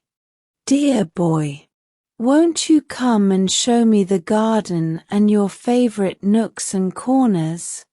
William looked at her thin, vague, amiable face, and shut his book with a resigned sigh. All right, he said. He conducted her in patient silence round the kitchen garden and the shrubbery. She looked sadly at the house, with its red brick, uncompromisingly modern appearance. William, I wish your house was old, she said, sadly. William resented any criticism of his house from outsiders. Personally, he considered newness in a house an attraction, but, if anyone wished for age, then old his house should be. Old, he ejaculated. Huh. I guess it's old enough. Oh, is it? She said, delighted. Restored recently, I suppose? Agreed William, nodding. Oh, I'm so glad. I may have some psychic revelation here, then? Oh yes, said William, judicially. I shouldn't wonder. William, have you ever had one? Well, said William, guardedly, I don't know. His mysterious manner threw her into a transport. Of course not to anyone. But to me I'm one of the sympathetic. To me you may speak freely, William. William, feeling that his ignorance could no longer be hidden by words, maintained a discreet silence. To me it shall be sacred, William. I will tell no one, not even your parents. I believe that children see clouds of glory and all that, vaguely, with your unstained childish vision. I'm 11, put in William indignantly. You see things that to the wise are sealed. Some manifestation, some spirit, some ghostly visitor. Oh, said William, suddenly enlightened, you talking about ghosts? Yes, ghosts, William. Her air of deference flattered him. She evidently expected great things of him. Great things she should have. At the best of times with William, imagination was stronger than cold facts. He gave a short laugh. Oh, ghost. Yes, I've seen some of them. I guess I have. Her face lit up. Will you tell me some of your experiences, William? She said, humbly. Well, said William, loftily, you won't go talking about it, will you? Oh, no. Well, I've seen them, you know. Chains and all. And skeletons. And ghostly arms beckoning and all that.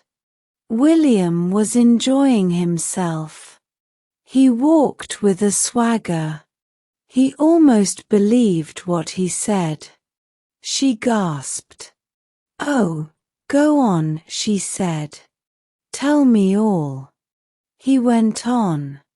He soared aloft on the wings of imagination, his hands in his pockets, his freckled face puckered up in frowning mental effort.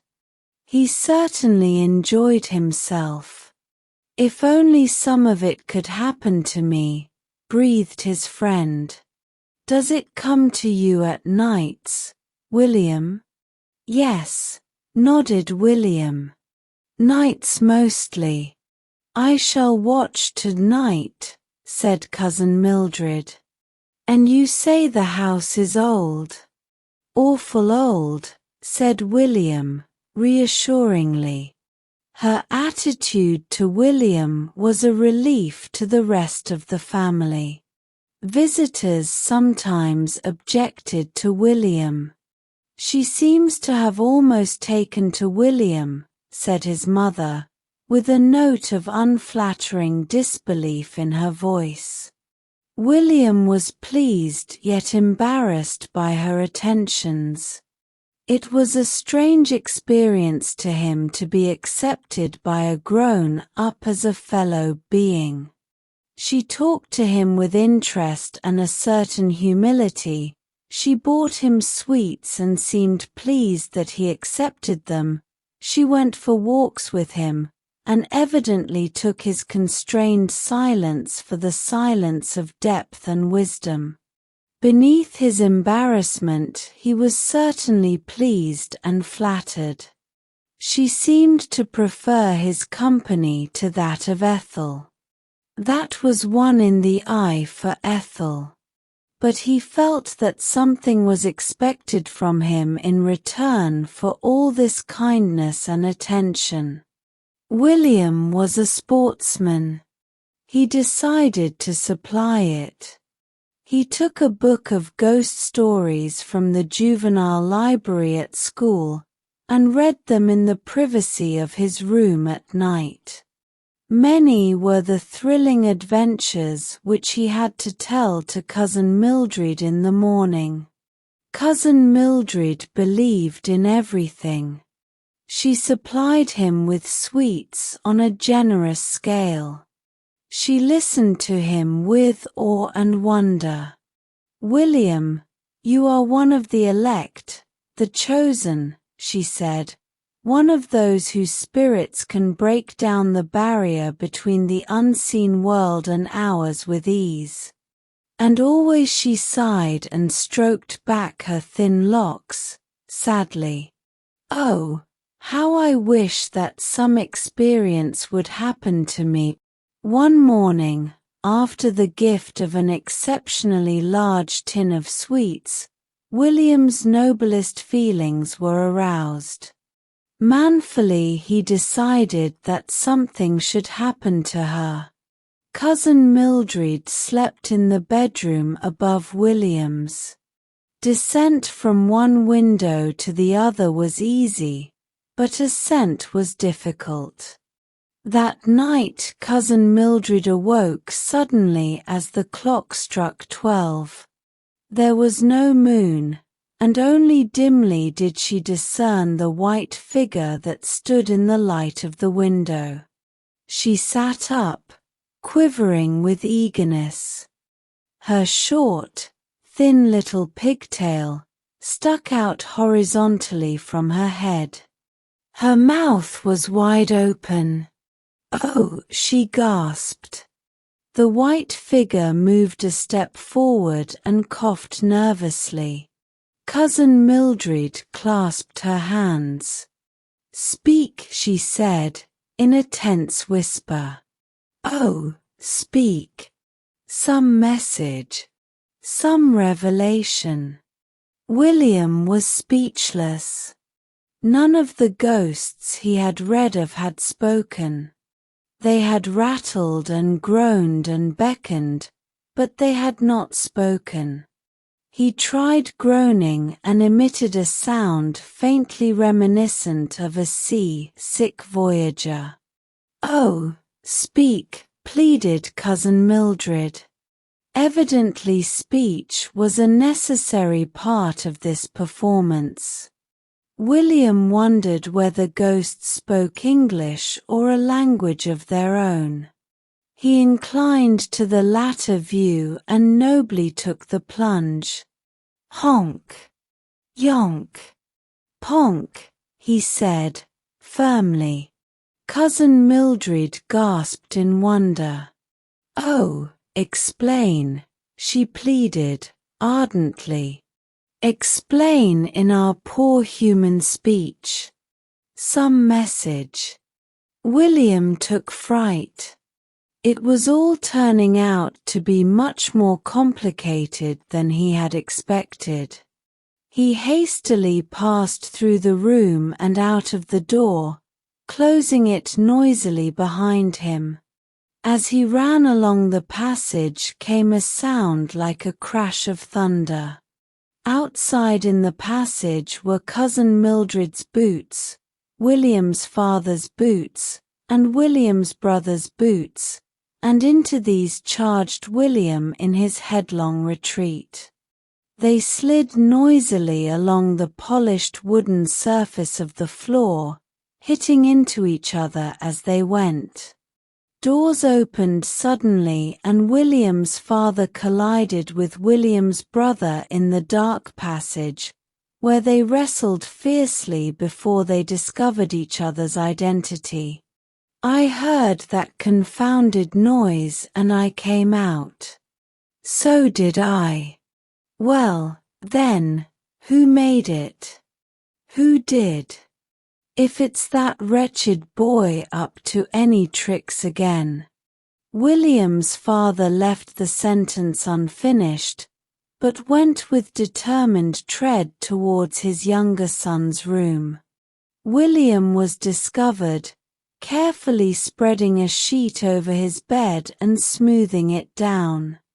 Mr. Brown, roused from his placid slumbers, was a sight to make a brave man quail, but the glance that William turned upon him was innocent and sweet. "Did you make that confounded row kicking boots about the passage?" shouted the man of wrath.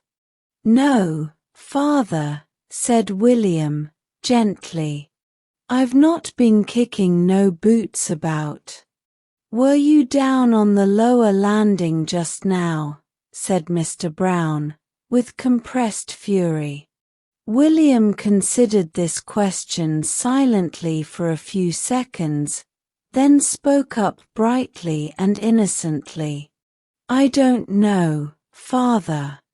You see, some folks walk in their sleep and when they wake up they don't know where they've been. Why, I've heard of a man walking down a fire escape in his sleep, and then he woke up and couldn't think how he'd got to be there where he was. You see, he didn't know he'd walked down all them steps sound asleep, and—" "Be quiet," thundered his father. "What in the name of what on earth are you doing making your bed in the middle of the night? Are you insane?" "William," perfectly composed, tucked in one end of his sheet. "No, father, I'm not insane. My sheet just fell off me in the night and I got out to pick it up. I must have been a bit restless, I suppose. Sheets come off easy when folks is restless in bed, and they don't know anything about it till they wake up, just same as sleepwalking. Why, I've heard of folks." "Be quiet." At that moment William's mother arrived, placid as ever, in her dressing gown, carrying a candle. "Look at him," said Mr. Brown, pointing at the meek-looking William. "He plays football up and down the passage with the boots all night, and then he begins to make his bed. He's mad. His." William turned his calm gaze upon him. "I wasn't playing football with the boots, father," he said, patiently. Mrs. Brown laid her hand soothingly upon her husband's arm. "You know, dear," she said, gently, "a house is always full of noises at night. Basket chairs creaking." Mr. Brown's face grew purple. "Basket chairs," he exploded, violently, but allowed himself to be led unresisting from the room. William finished his bed, making with his usual frown of concentration, then, lying down, fell at once into the deep sleep of childish innocence. But Cousin Mildred was lying awake, a blissful smile upon her lips. She, too, was now one of the elect, the chosen.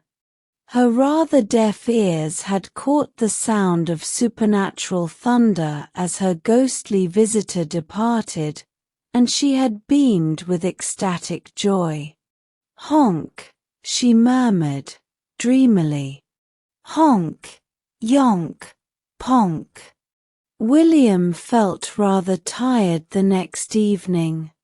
Cousin Mildred had departed, leaving him a handsome present of a large box of chocolates. William had consumed these with undue haste in view of possible maternal interference. His broken night was telling upon his spirits. He felt distinctly depressed and saw the world through jaundiced eyes. "It's a rotten world," he said, gloomily. "I've took a lot of trouble over her and she goes and makes me feel sick with chocolates." Jumble wagged his tail, sympathetically. William was frankly bored. School always bored him. He disliked facts, and he disliked being tied down to detail, and he disliked answering questions. As a politician, a great future would have lain before him. William attended a mixed school because his parents hoped that feminine influence might have a mellowing effect upon his character. As yet the mellowing was not apparent. He was roused from his day dreams by a change in the voice of Miss Dewhurst, his form mistress. It was evident that she was not talking about the exports of England, a subject in which William took little interest, any longer. "Children," she said brightly, "I want to have a little May Queen for the 1st of May. The rest of you must be her courtiers. I want you all to vote tomorrow. Put down on a piece of paper the name of the little girl you think would make the sweetest little queen, and the rest of you shall be her followers." "We're going to have a May Queen," remarked William to his family at dinner, "and I'm going to be a follower." His interest died down considerably when he discovered the meaning of the word follower. "Isn't it no sort of animal at all?" he asked indignantly. "Well, I'm not going to be in it, then," he said when he heard that it was not. The next morning Evangeline Fish began to canvass for votes methodically. Evangeline Fish was very fair, and was dressed always in that shade of blue that shrieks aloud to the heavens and puts the skies to shame. She was considered the beauty of the form. "I'll give you 2 bull's eyes if you'll vote for me," she said to William. "2," said William with scorn. "6," she bargained. "All right," he said, "you can give me 6 bull's eyes if you want. There's nothing to stop you giving me 6 bull's eyes if you want, is there? Not that I know of. But you'll have to promise to put down my name on the paper if I give you 6 bull's eyes," she said suspiciously. "All right," said William. "I can easy promise that." Whereupon she handed over the 6 bull's eyes. William returned one as being under regulation size, and waited frowning till she replaced it by a larger one. "Now, you've promised," said Evangeline Fish. "They'll make you ill and die if you break your promise on them." William kept his promise with true political address. He wrote "E. Fish I don't think" on his voting paper and his vote was disqualified. But Evangeline Fish was elected May Queen by an overwhelming majority. She was, after all, the beauty of the form and she always wore blue.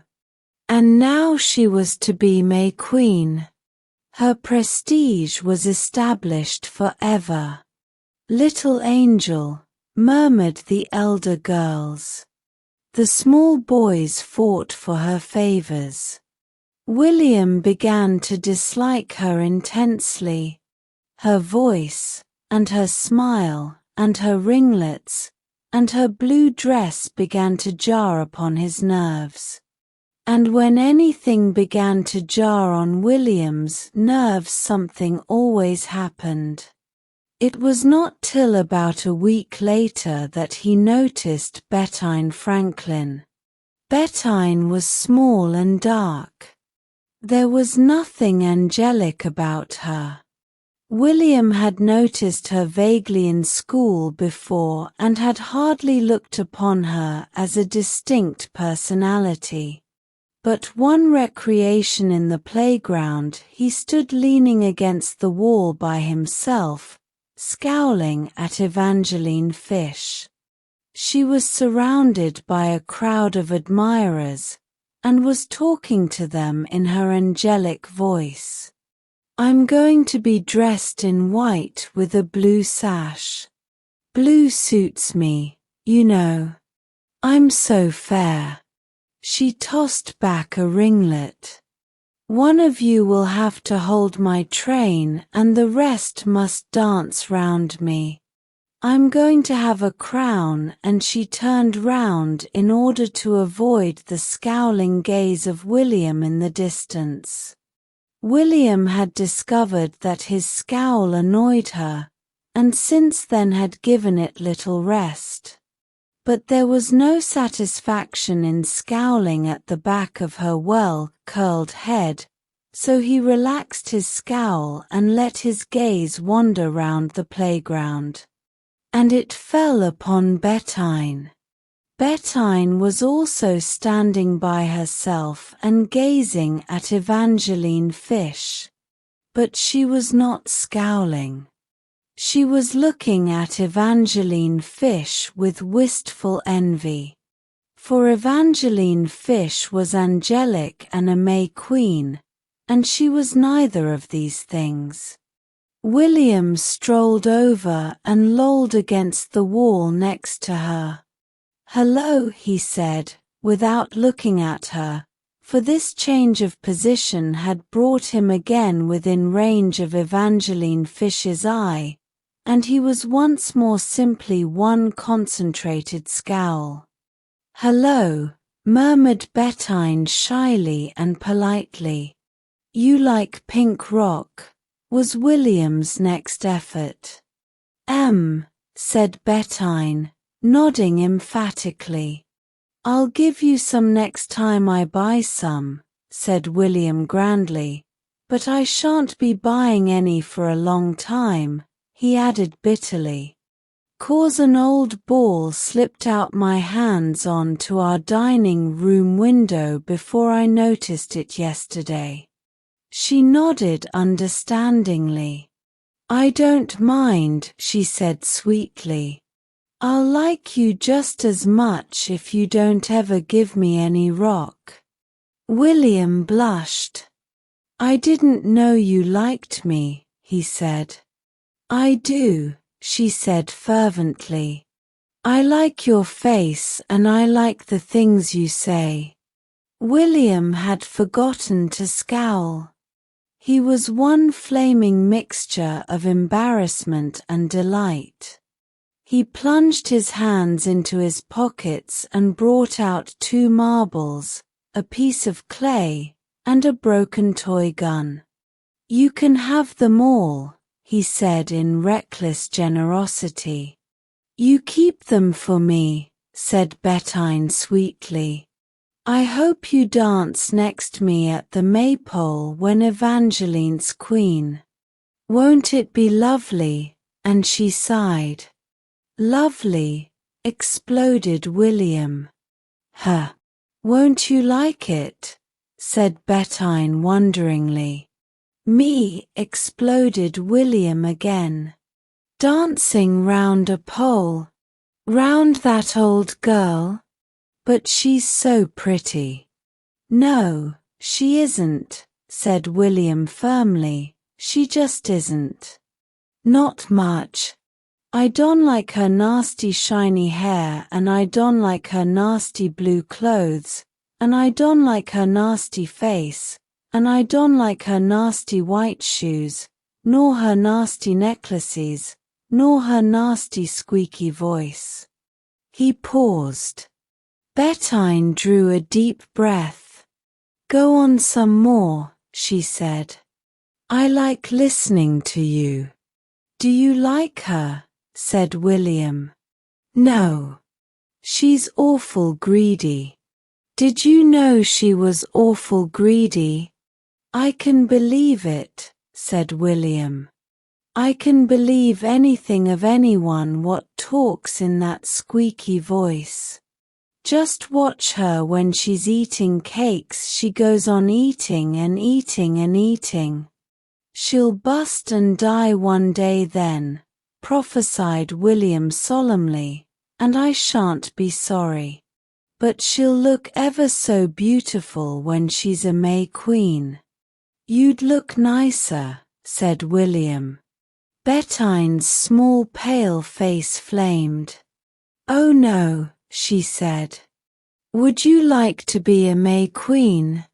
"Oh, yes," she said. Said William, and returned to upsetting Evangeline Fish by his steady concentrated scowl. The next day he had the opportunity of watching her eating cakes. They met at the birthday party of a mutual classmate, and Evangeline Fish took her stand by the table and consumed cakes with a perseverance and determination worthy of a nobler cause. William accorded her a certain grudging admiration. Not once did she falter or faint. Iced cakes, cream cakes, pastries melted away before her, and never did she lose her ethereal angelic appearance. Tight golden ringlets, blue eyes, faintly flushed cheeks, vivid pale blue dress remained immaculate and unruffled, and still she ate cakes. William watched her in amazement, forgetting even to scowl at her.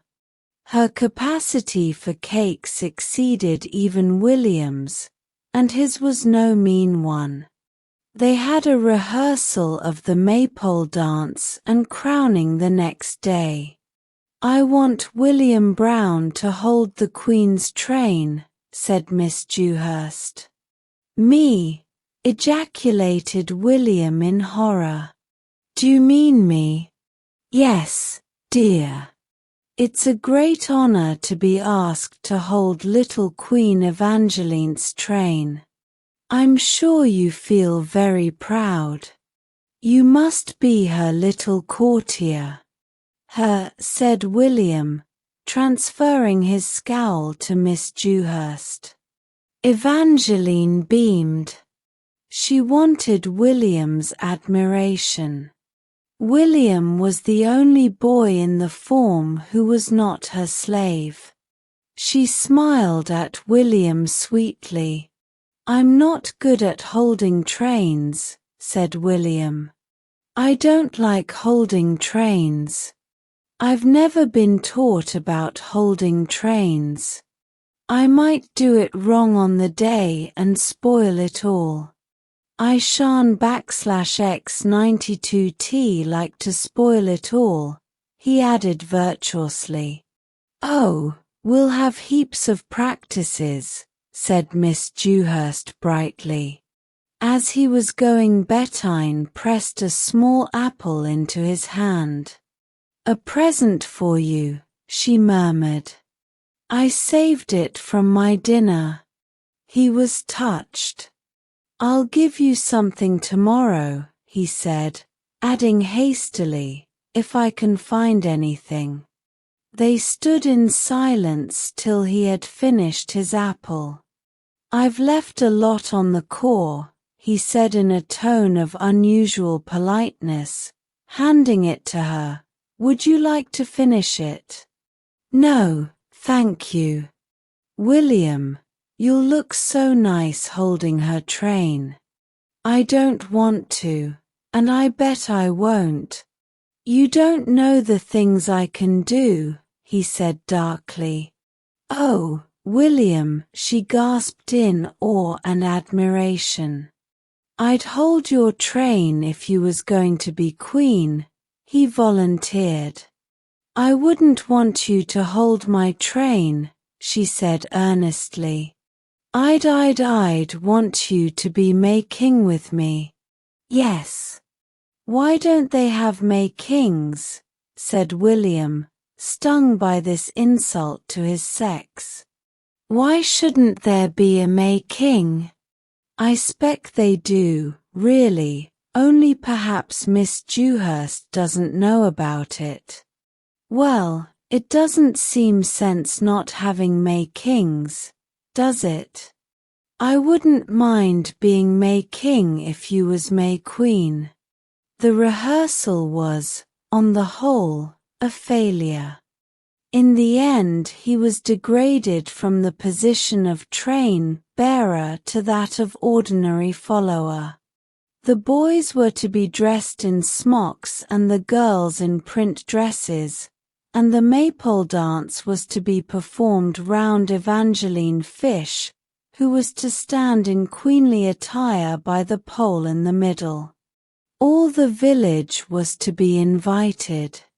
At the end of the rehearsal William came upon Bettine, once more gazing wistfully at Evangeline Fish, who was strutting around, with many tosses of the fair ringlets, before a crowd of admirers. "Isn't it lovely for her to be May Queen?" said Bettine.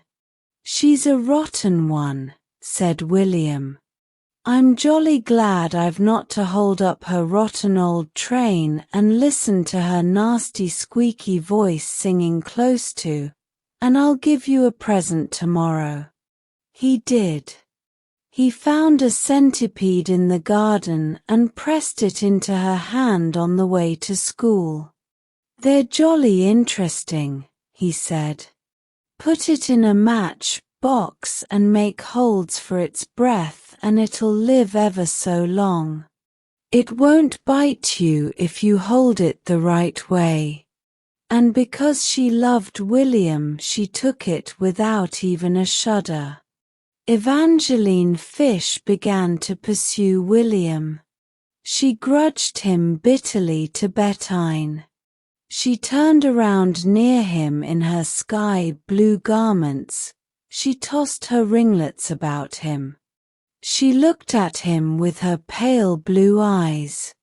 And in the long school hours during which he dreamed at his desk, or played games with his friends, while highly paid instructors poured forth their wisdom for his benefit, William evolved a plan. Unfortunately, like most plans, it required capital, and William had no capital. Occasionally William's elder brother Robert would supply a few shillings without inconvenient questions, but it happened that Robert was ignoring William's existence at that time. For Robert had, not for the first time, discovered his ideal, and the ideal had been asked to lunch the previous week. He had reserved some of his fervor for the cook. She must have a proper lunch, not stews and stuff they often had. There must be 3 vegetables and there must be cheese straws. Cook must learn to make better cheese straws. And William, having swallowed insults for 3 whole days, planned vengeance. It was a vengeance which only William could have planned or carried out. For only William could have seized a moment just before lunch when the meal was dished up and cook happened to be out of the kitchen to carry the principal dishes down to the coal cellar and conceal them beneath the best nuts.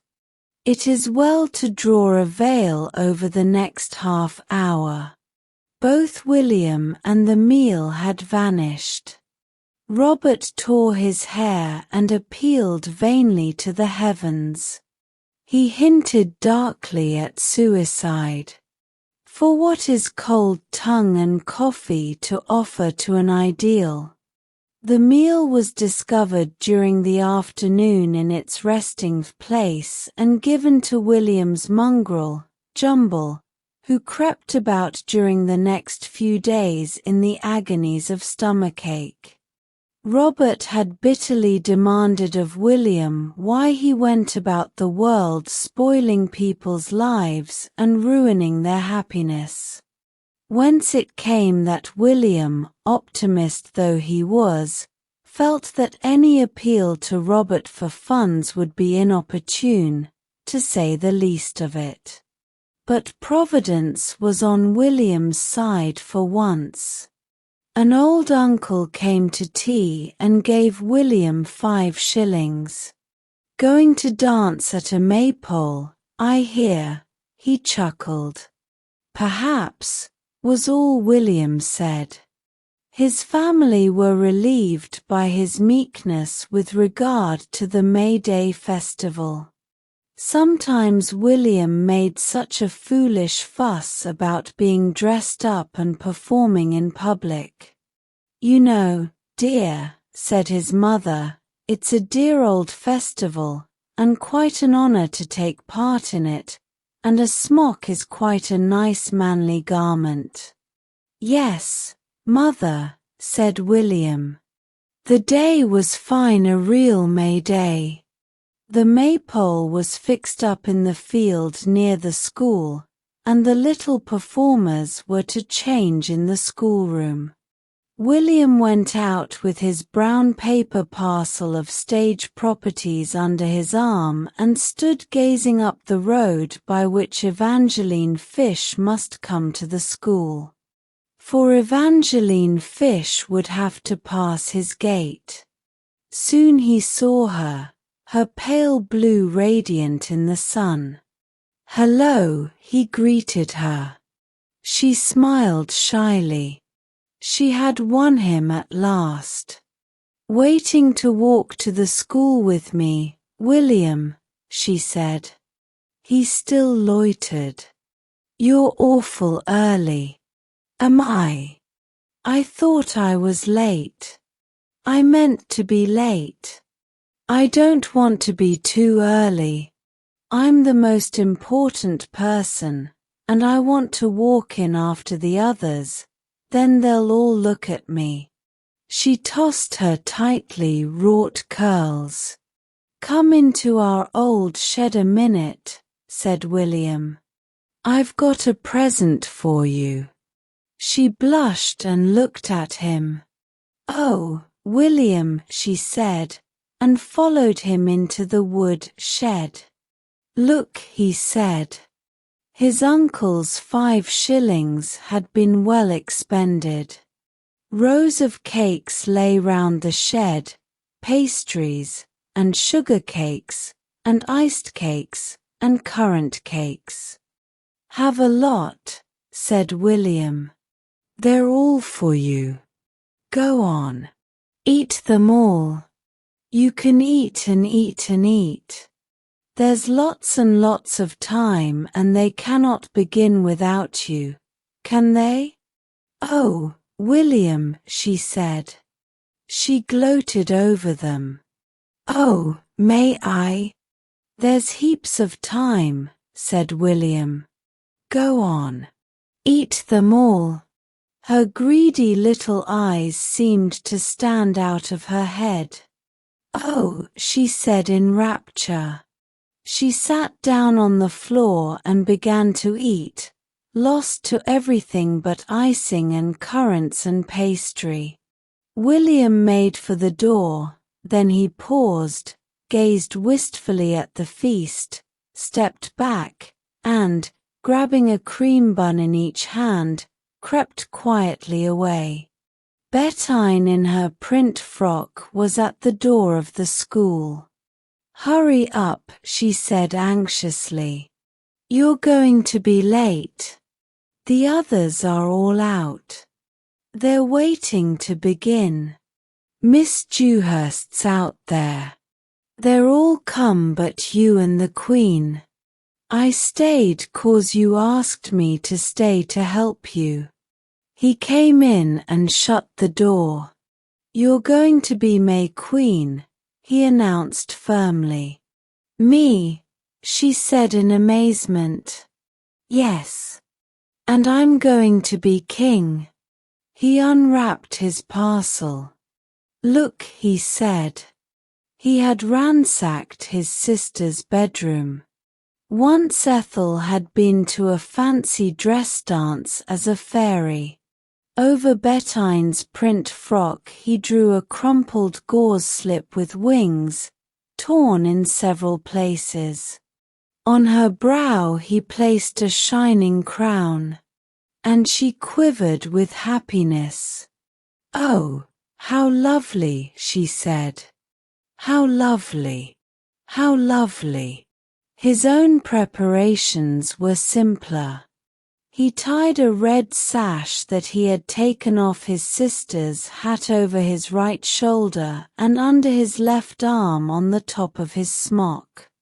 Then he took a piece of burnt cork from his parcel and solemnly drew a fierce and military moustache upon his cheek and lip. To William no kind of drama was complete without a corked moustache. Then he took Bettine by the hand and led her out to the maypole. The dancers were all waiting holding the ribbons. The audience was assembled and a murmur of conversation was rising from it. It ceased abruptly as William and Bettine appeared. William's father, mother, and sister were in the front row. Robert was not there.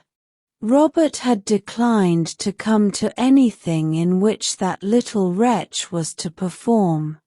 He jolly well had enough of that little wretch to last his lifetime. Thank you very much. William and Bettine stepped solemnly hand in hand upon the little platform which had been provided for the May Queen. Miss Dewhurst, who was chatting amicably to the parents till the last of her small performers should appear, seemed suddenly turned to stone, with mouth gaping and eyes wide. The old fiddler, who was rather short-sighted, struck up the strains, and the dancers began to dance. The audience relaxed, leaning back in their chairs to enjoy the scene. Miss Dewhurst was still frozen. There were murmured comments. How curious to have that boy there.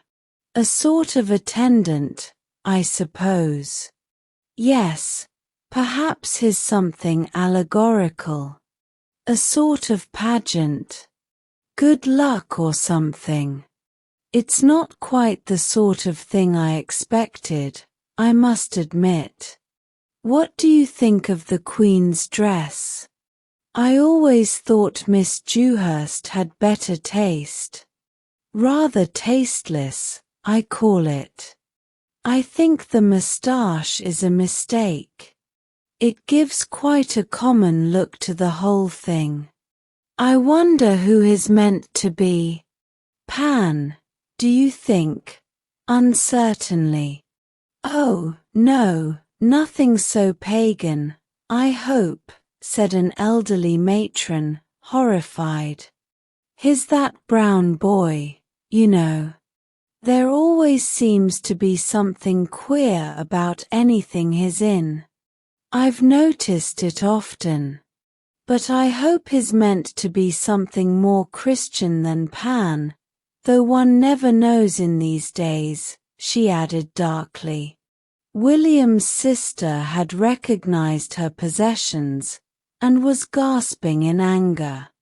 William's father, who knew William, was smiling sardonically. William's mother was smiling proudly.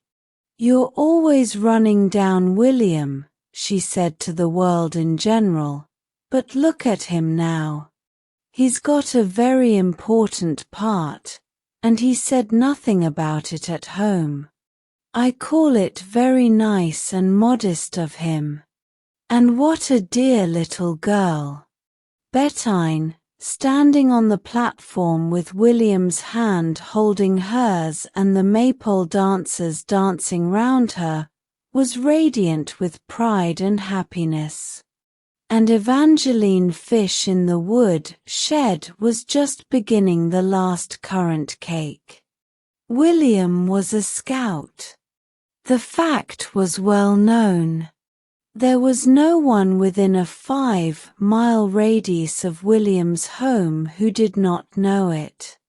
Sensitive old ladies had fled shuddering from their front windows when William marched down the street singing, the word is a euphemism, his scout songs in his strong young voice. Even the return of her cat a few weeks later did not remove the hostility from her gaze whenever it happened to rest upon William. William's family had welcomed the suggestion of William's becoming a scout. It will keep him out of mischief, they had said. They were notoriously optimistic where William was concerned. William's elder brother only was doubtful. You know what William is, he said, and in that dark saying much was contained. Things went fairly smoothly for some time. He took the Scout's law of a daily deed of kindness in its most literal sense. He was to do one, and one only, deed of kindness a day. There were times when he forced complete strangers, much to their embarrassment, to be the unwilling recipients of his deed of kindness. There were times when he answered any demand for help with a cold, "No, I've done it today." He received with saint-like patience the eloquence of his elder sister when she found her silk scarf tied into innumerable knots. "Well, they're jolly good knots," was all he said. He had been looking forward to the holidays for a long time. He was to go under canvas at the end of the first week. The first day of the holidays began badly. William's father had been disturbed by William, whose room was just above and who had spent most of the night performing gymnastics as instructed by his scout master. No, he didn't say do it at nights, but he said do it. He said it would make us grow up strong men. "Don't you want me to grow up a strong man?" He's ever so strong and he did them. "Why shouldn't I?" His mother found a pan with the bottom burnt out and at once accused William of the crime. William could not deny it. "Well, I was making something he'd told us and I forgot it." "Well, I've got to make things if I'm a scout. I didn't mean to forget it. I won't forget it next time. It's a rotten pan, anyway, to burn itself into a hold just for that." At this point William's father received a note from a neighbor whose garden adjoined William's and whose life had been rendered intolerable by William's efforts upon his bugle. The bugle was confiscated. Darkness descended upon William's soul. "Well," he muttered, "I'm going under canvas next week and I'm jolly glad I'm going. Perhaps you'll be sorry when I'm gone." He went out into the garden and stood gazing moodily into space, his hands in the pocket of his short scout trousers, for William dressed on any and every occasion in his official costume. "Cannot even have the bugle," he complained to the landscape. "Cannot even use their rotten old pans. Cannot tie knots in any of their old things. What's the good of being a scout?" His indignation grew and with it a desire to be avenged upon his family. "I'd like to do something," he confided to a rose bush with a ferocious scowl. "Something just to show them." Then his face brightened. He had an idea. He set off cheerfully down the drive. He decided to stay away for lunch and tea and supper, and to return at dusk to a penitent, conscience-stricken family. He first made his way to a neighboring wood, where he arranged a pile of twigs for a fire, but they refused to light, even with the aid of the match that William found in the bottom of one of his pockets. Slightly dispirited, he turned his attention to his handkerchief and tied knots in it till it gave way under the strain. William's handkerchiefs, being regularly used to perform the functions of blotting paper among other duties not generally entrusted to handkerchiefs, were always in the last stages of decay. He felt rather bored and began to wonder whether it was lunch time or not. He then scouted the wood and by his wood lore traced 3 distinct savage tribes' passage through the wood and found the tracks of several elephants. He engaged in deadly warfare with about half a dozen lions, then tired of the sport. His mother would recall the scene over the pan and her heart would fail her. His father would think with shame of his conduct in the matter of the bugle. Poor William! How cruel we were! How different we shall be if only he comes home. He could almost hear the words. Perhaps his mother was weeping now.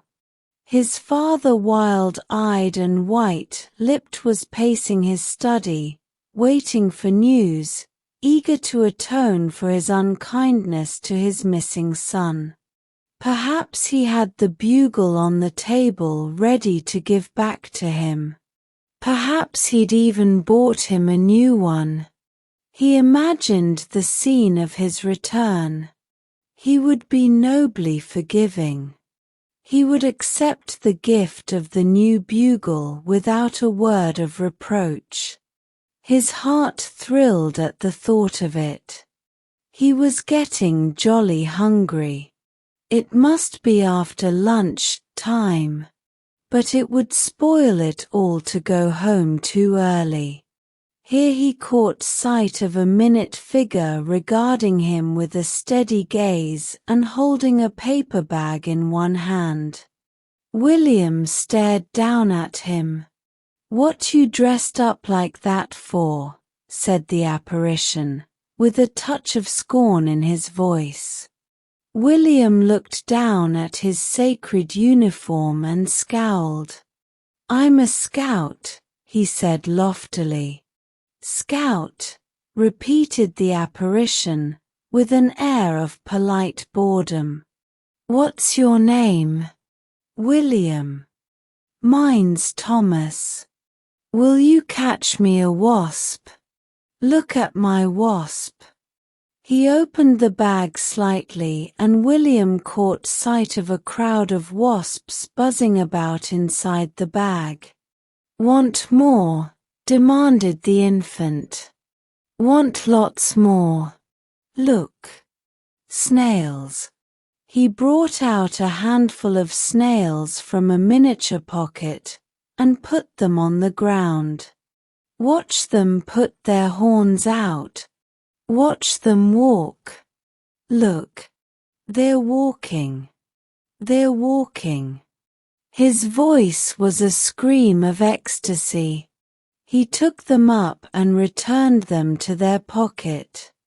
From another he drew out a wriggling mass. "Wood lice," he explained, casually. "Got worms in another pocket."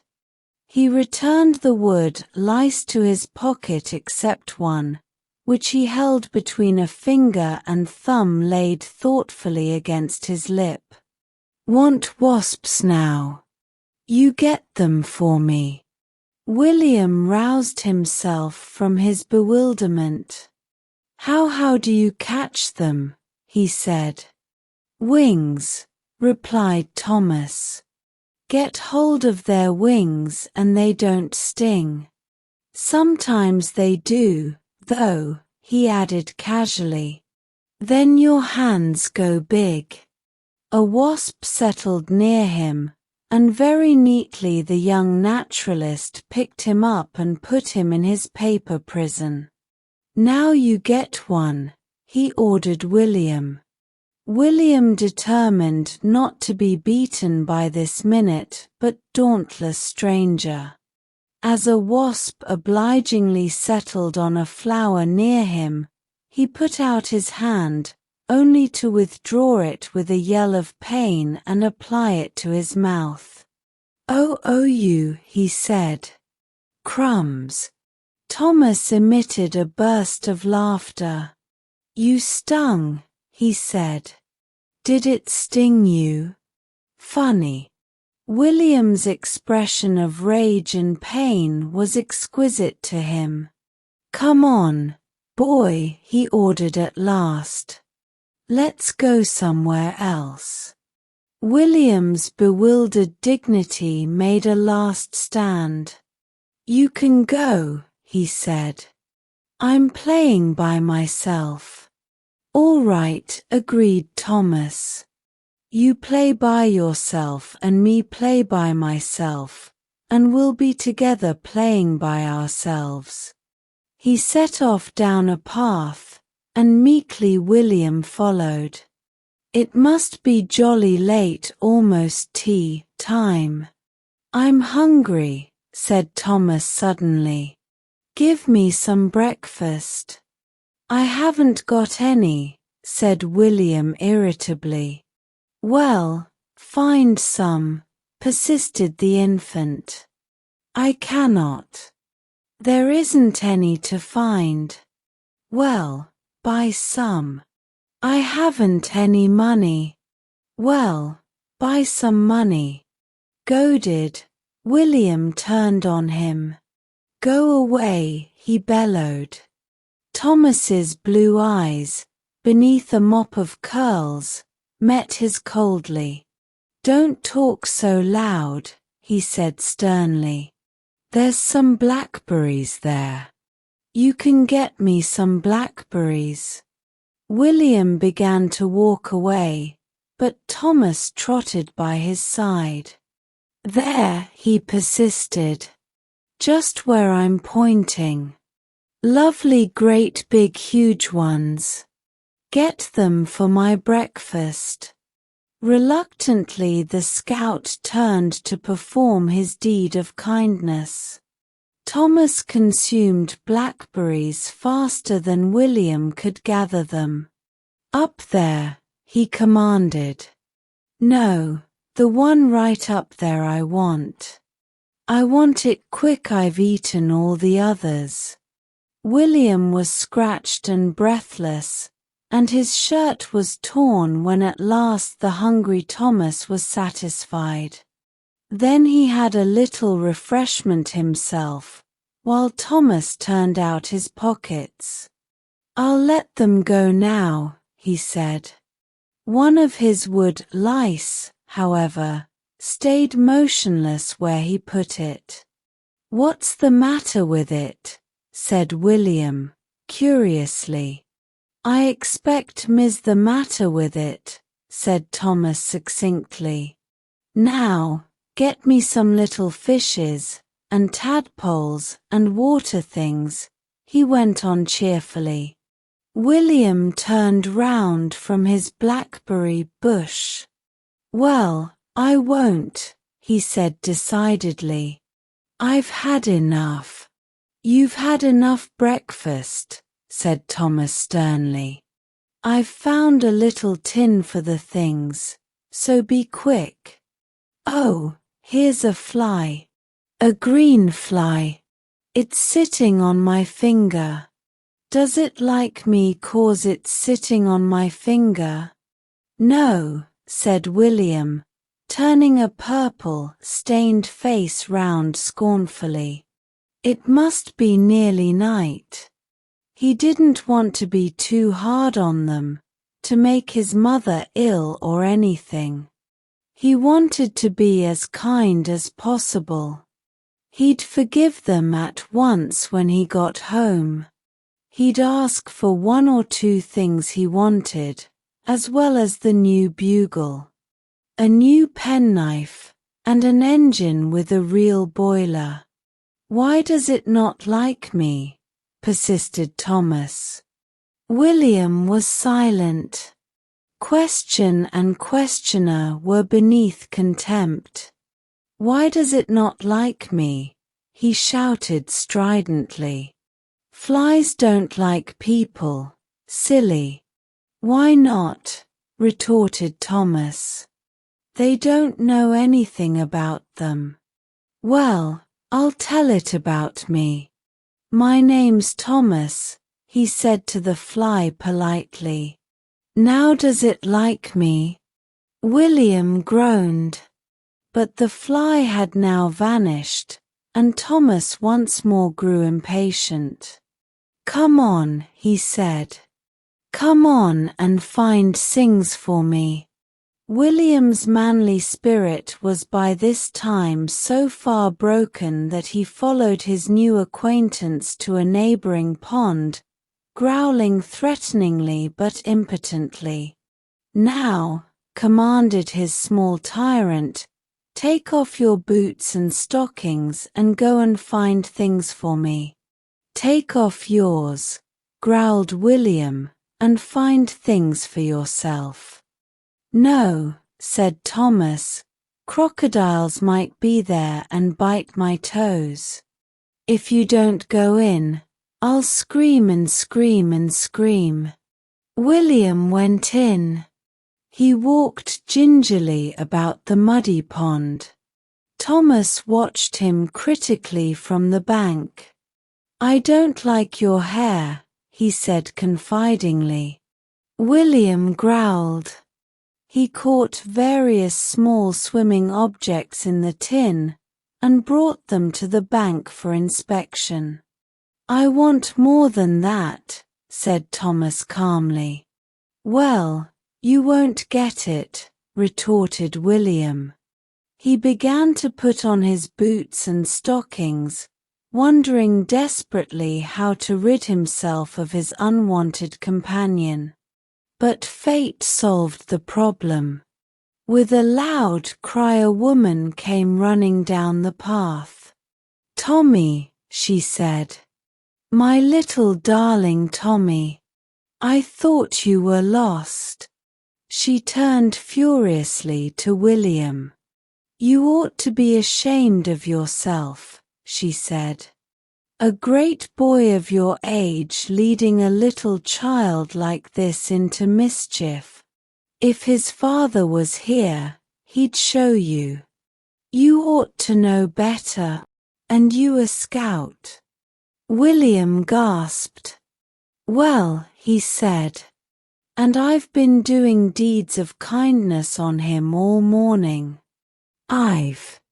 She turned away indignantly, holding Thomas's hand. You're never to go with that nasty rough boy again, darling, she said. Got lots of wasps and some fishes, murmured Thomas contentedly. They disappeared down the path. With a feeling of depression and disillusionment, William turned to go home. Then his spirits rose. After all, he'd got rid of Thomas, and he was going home to a contrite family. It must be about supper time. It would be getting dark soon. But it still stayed light a long time now. It wouldn't matter if he just got in for supper. It would have given them time to think things over. He could see his father speaking unsteadily and holding out his hand. My boy, let bygones be bygones, if there is anything you want.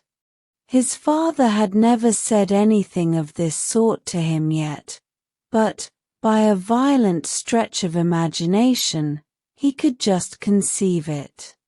His mother, of course, would cry over him, and so would Ethel. Dear William, do forgive us. We have been so miserable since you went away. We will never treat you so again. This again was unlike the Ethel he knew, but sorrow has a refining effect on all characters. He entered the gate self-consciously. Ethel was at the front door. She looked at his torn shirt and mud-covered knees. You'd better hurry if you're going to be ready for lunch, she said coldly. Lunch, faltered William. What time is it? 1:50. Father's in, so I warn you, she added unpleasantly. He entered the house in a dazed fashion. His mother was in the hall. William, she said impatiently. Another shirt torn. You really are careless. You'll have to stop being a scout if that's the way you treat your clothes. And look at your knees. Pale and speechless, he went towards the stairs. His father was coming out of the library smoking a pipe. He looked at his son grimly. If you aren't downstairs cleaned by the time the lunch bell goes, my son, he said, You won't see that bugle of yours this side of Christmas. William swallowed. Yes, father, he said meekly. He went slowly upstairs to the bathroom. Life was a rotten show.